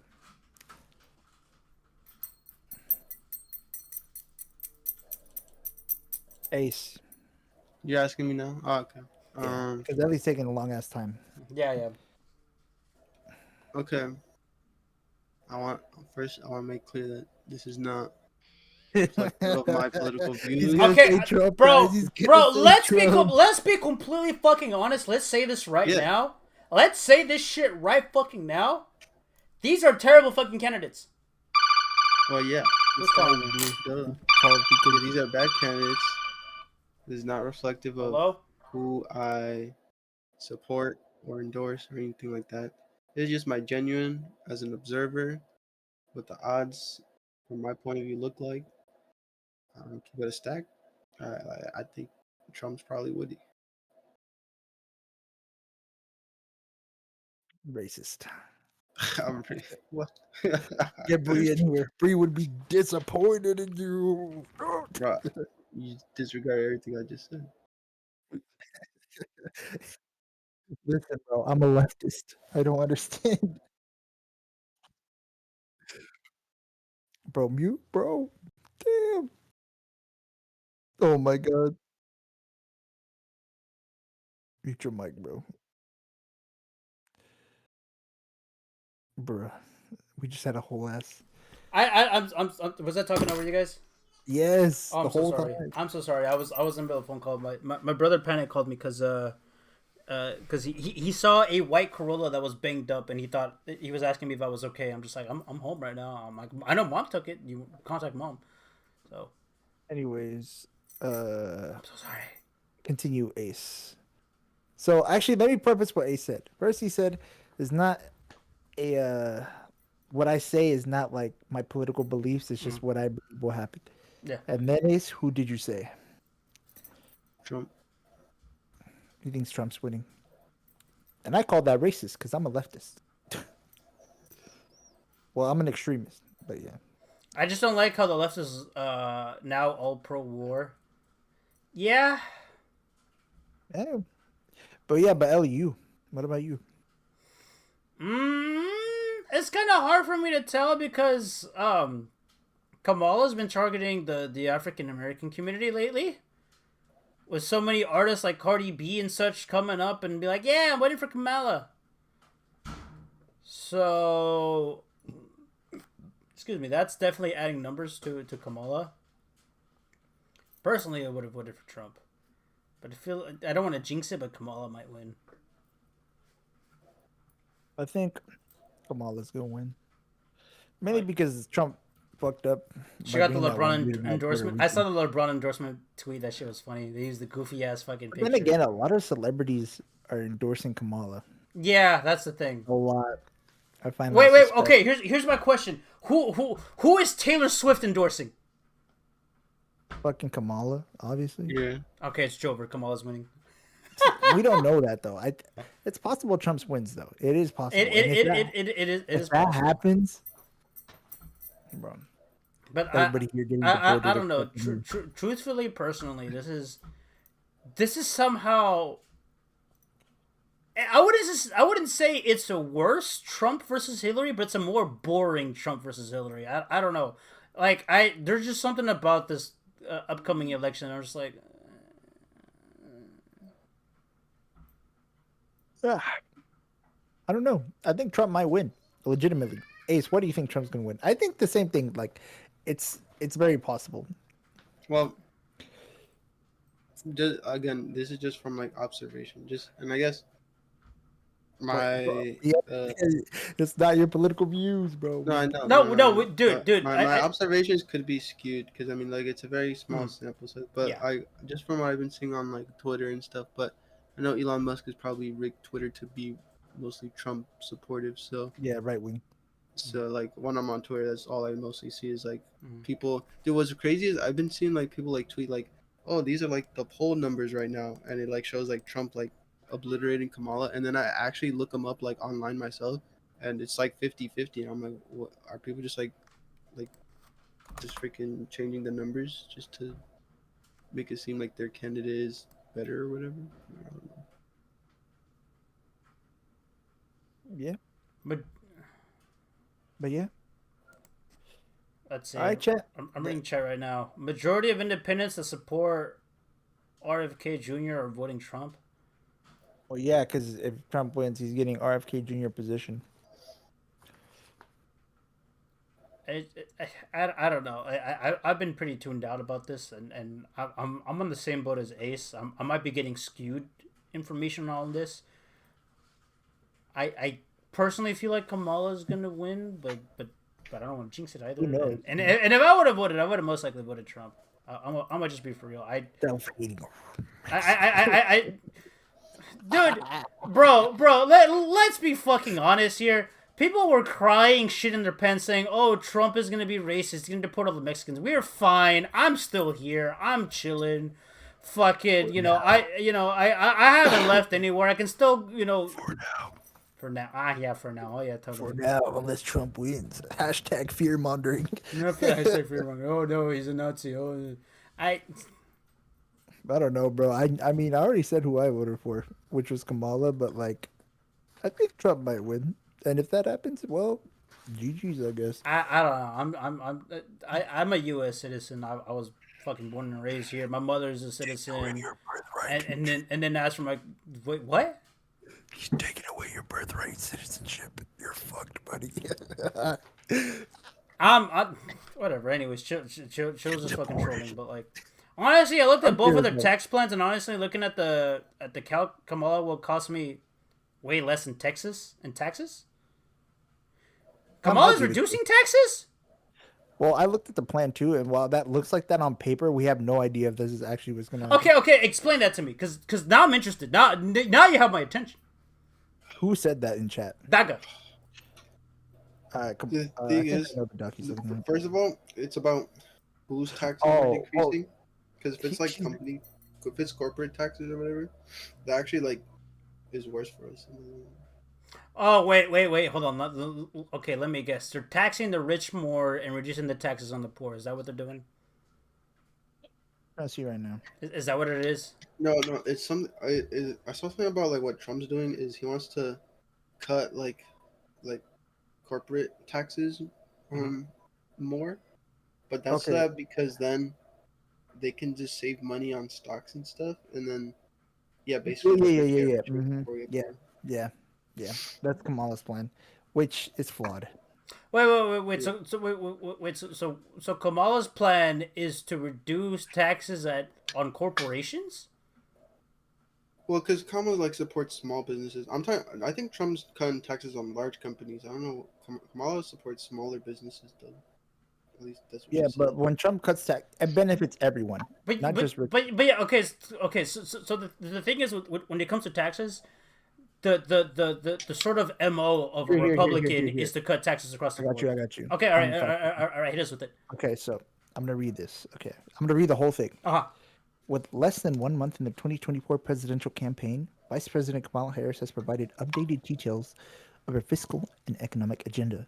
On tax policy, Harris carries forward much of President Biden's FY 2025 budget, the Biden's plan, including higher taxes aimed at businessmen and high earners. I'm not finished, though. Mm-hmm. She would also further expand the child tax credit and various other tax credits and incentives while exempting tips from income tax. I'm still not done. This is bad, actually. Hold on. Mm-hmm. So, according to estimates, Harris's proposals, they did the estimates. This is an official website, would increase taxes by about $4.1 trillion from 2025 to 2034. After taking various credits and tax cuts into account, Harris would raise about $1.7 trillion over 10 years on a conventional basis, and after factoring in reduced avenue from slower economic growth, the net revenue increase comes to $642 billion. I'm not done though. We estimate the proposed tax changes would reduce long-run GDP by 2.0%, the capital stock by 3.0%, wages by 1.2%, and employment by around 786,000 full-time jobs. This is the good part. This is all the good, because this is what theoretically, right? Mm-hmm. But we find that tax policies would rate top tax rates on corporate and individual income to among the highest in the developed world, slowing economic growth and reducing competitiveness.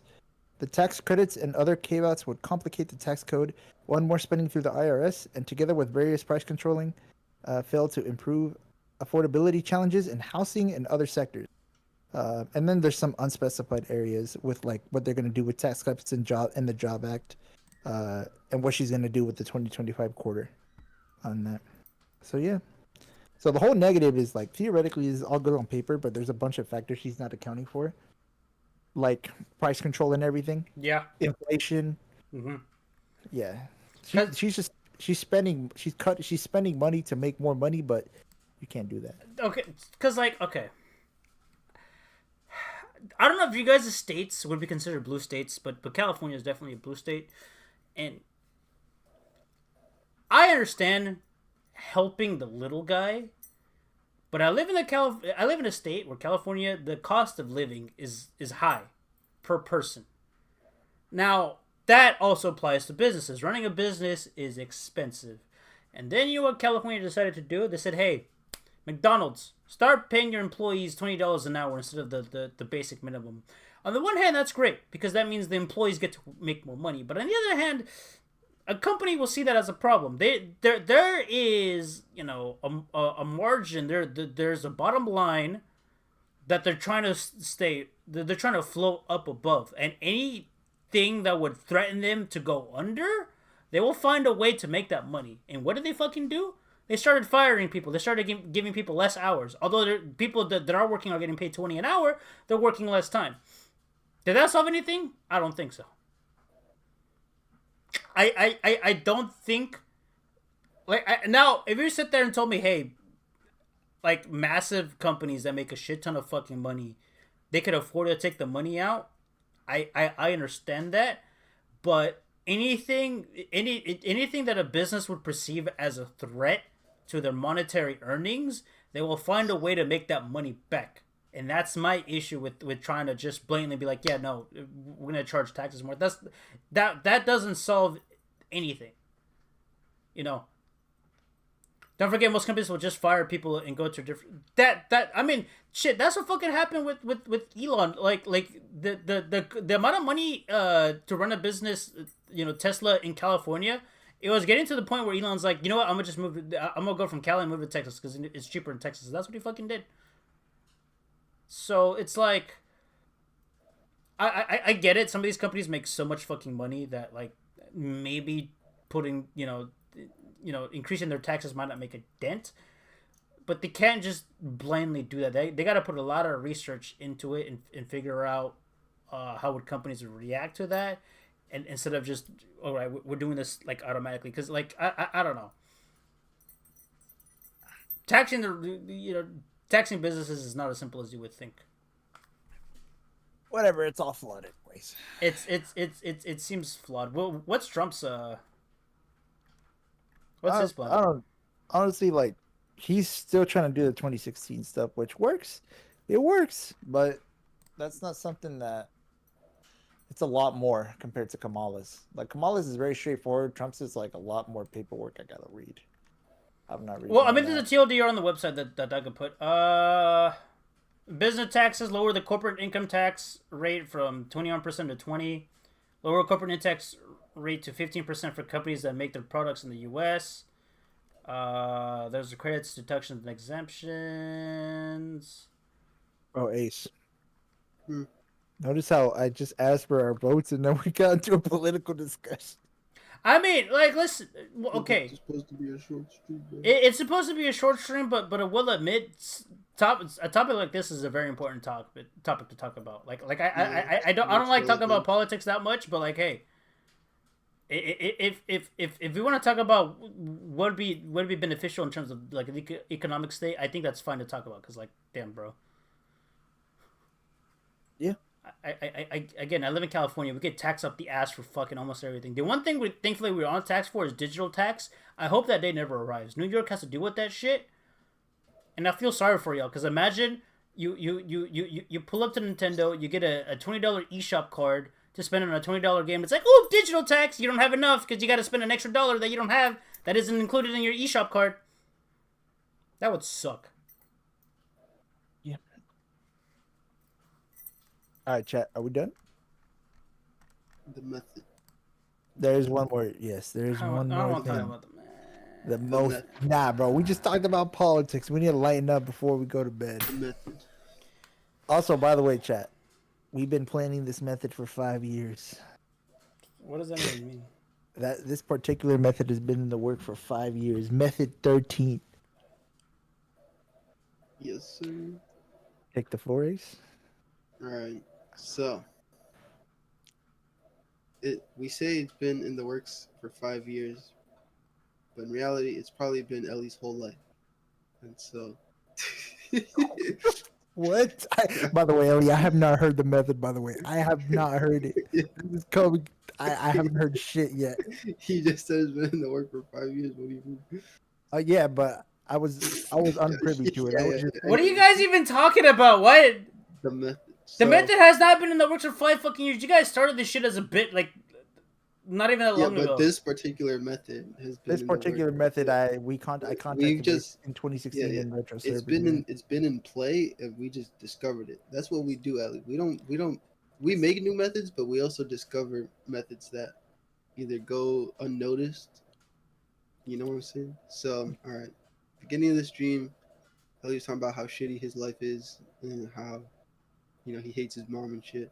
So I was like, maybe we can flip this to a 180 degrees, take advantage of this situation. So, you know how girls, they be liking that depressed dick, that emo, e-boy type shit. So Yeah, I understand. Okay. yeah. So like we're like, Ellie just becomes some emo, like depressed guy, and he takes advantage of it. The girls will dig that shit. Like Ellie, like he gotta talk like Batman. He gotta be like, I hate life. I hate Yeah. life." You gotta have that gone profile picture. Yeah. Trust me, it you gotta works. be like, you gotta be mysterious, Ellie. You gotta be mysterious. You gotta be like, oh, you don't want to. I already am though. You have to be know. like, no, you have to be playing Valorant. You know what I'm saying? Yeah, exactly. There's nothing You gotta mysterious. There's nothing mysterious about playing Valorant. What the No, fuck? you have to be a Valorant. You have to have that emo voice filter. You have to be like, oh my god, girl, I'm busy today. I just have to do stuff like Who's the rest. who was that guy who was popular for like a little bit playing Among Us and then he like made music? Oh, Corpse Husband. Yeah. You gotta Yeah. be like Corpse. Yeah. Exactly. Okay, hold on, time out. But to be fair, Infinite hope. okay, hold on. To be fair, the Corpse Husband had a fucking illness that fucked up his voice like that. Yep, you can do that yourself as well. You just give You yourself the destroy order.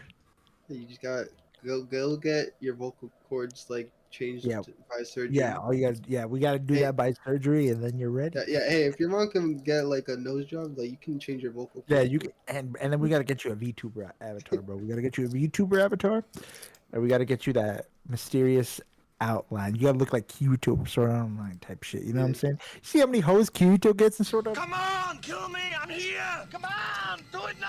I'm just saying. Like me and Ace, this method has been discovered since the SAO days. That's a long ass time, bro. Yeah, bro. So yeah. Come on, kill me! I'm here! Come on! Trust me, and it'll work because it worked. It worked when I did it. You know what I'm saying? I had that gone dot profile picture, and I had a girlfriend at the time. All I'm saying, Ellie, is we didn't find the method. The method found you. Exactly. We're just bringing it up. You know what I'm saying? We're just trying to help you, bro. You guys done?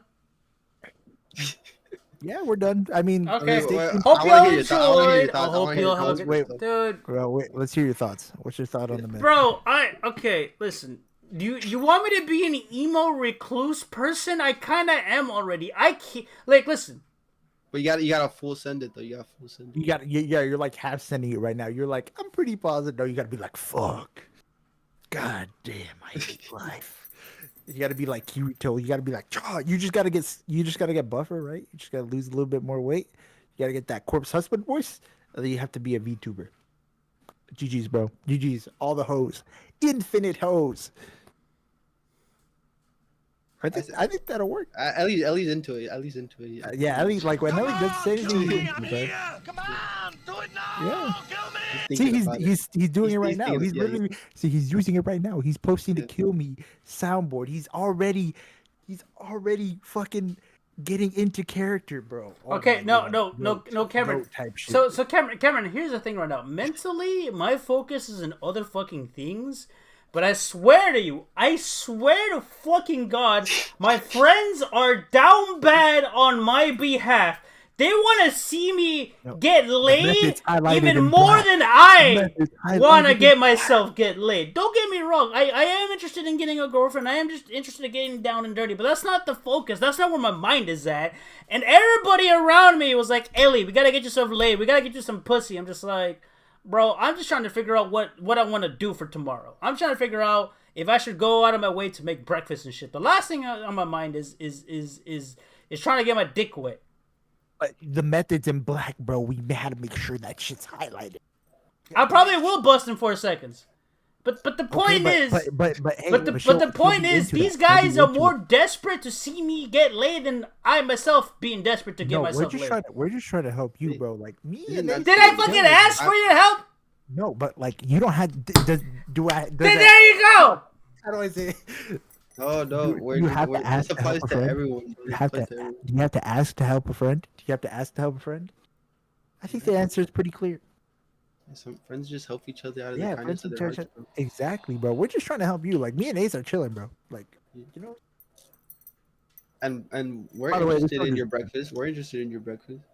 Yeah, we're interested. Like we're just trying to help you, bro. Like I'm like, you can pretend to, you can be happy, like in real life, but then when you get to the hose, you gotta. I fucking hate life. I do that all the time, anyways, man. No, but you gotta full send. But, Bro. like, You're but like the halfway. way you're saying, the way you say you hate life now is like very whiny and like you know what I'm saying? Like, oh, I hate life. No, yeah, exactly. You gotta be like, oh, I hate life. Because I'm finally fucking venting about it. That's why I never talked about that shit before. It wasn't up until a couple of months ago, where you know why sometimes I come off whiny.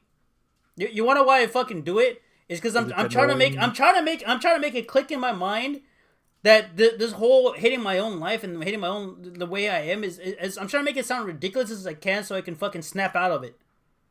Yeah, Like you want to know why I be joining VC at fucking when I'm at work? Because sometimes when I'm at work, even with the music loud as fuck, my mind fucking wanders and then I'm fucking, you know, then my mind goes places I do not want to be in, you know. That's why. Yeah. Hey, I'm happy that you're like joining us, and that they're going away, like those thoughts. What we're saying. No, go ahead. I'm not dark and broody for the sake of being dark and broody. It's just that I've never learned any better. I've never felt any fucking better. You know? Oh yeah, it's not like, you know, I hate my life for petty fucking reasons. No, it's just the fucking world around me is frustrating and I don't understand it. And I don't understand myself. I don't even know where I belong, where I'm supposed to be at. This is good. He can use this. That's what I'm trying to fucking do this whole fucking time. And then you're just like, yeah, bro, use that to get bitches. That's the last thing on my fucking mind right now. No, because okay, well, here's what we'll do, right? We'll cure you, we'll help you, get past it. But then after that, you gaslight, you enter the alternate persona. When you stream, you be like, guys, I fucking hate everything. You know what I'm saying? You have to.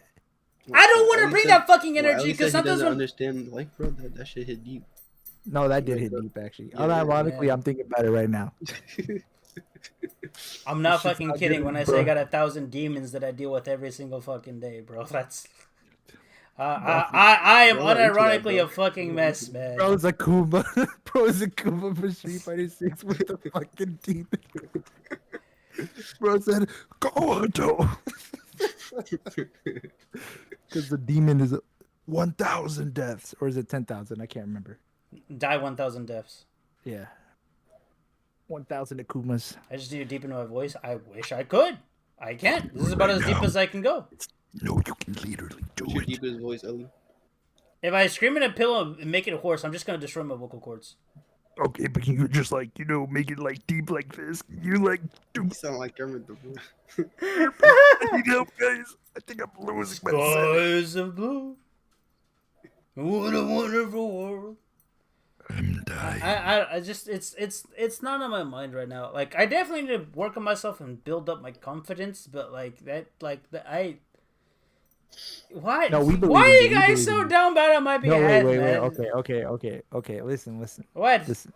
We apologize for this method. However, method 27 will be the one, I think.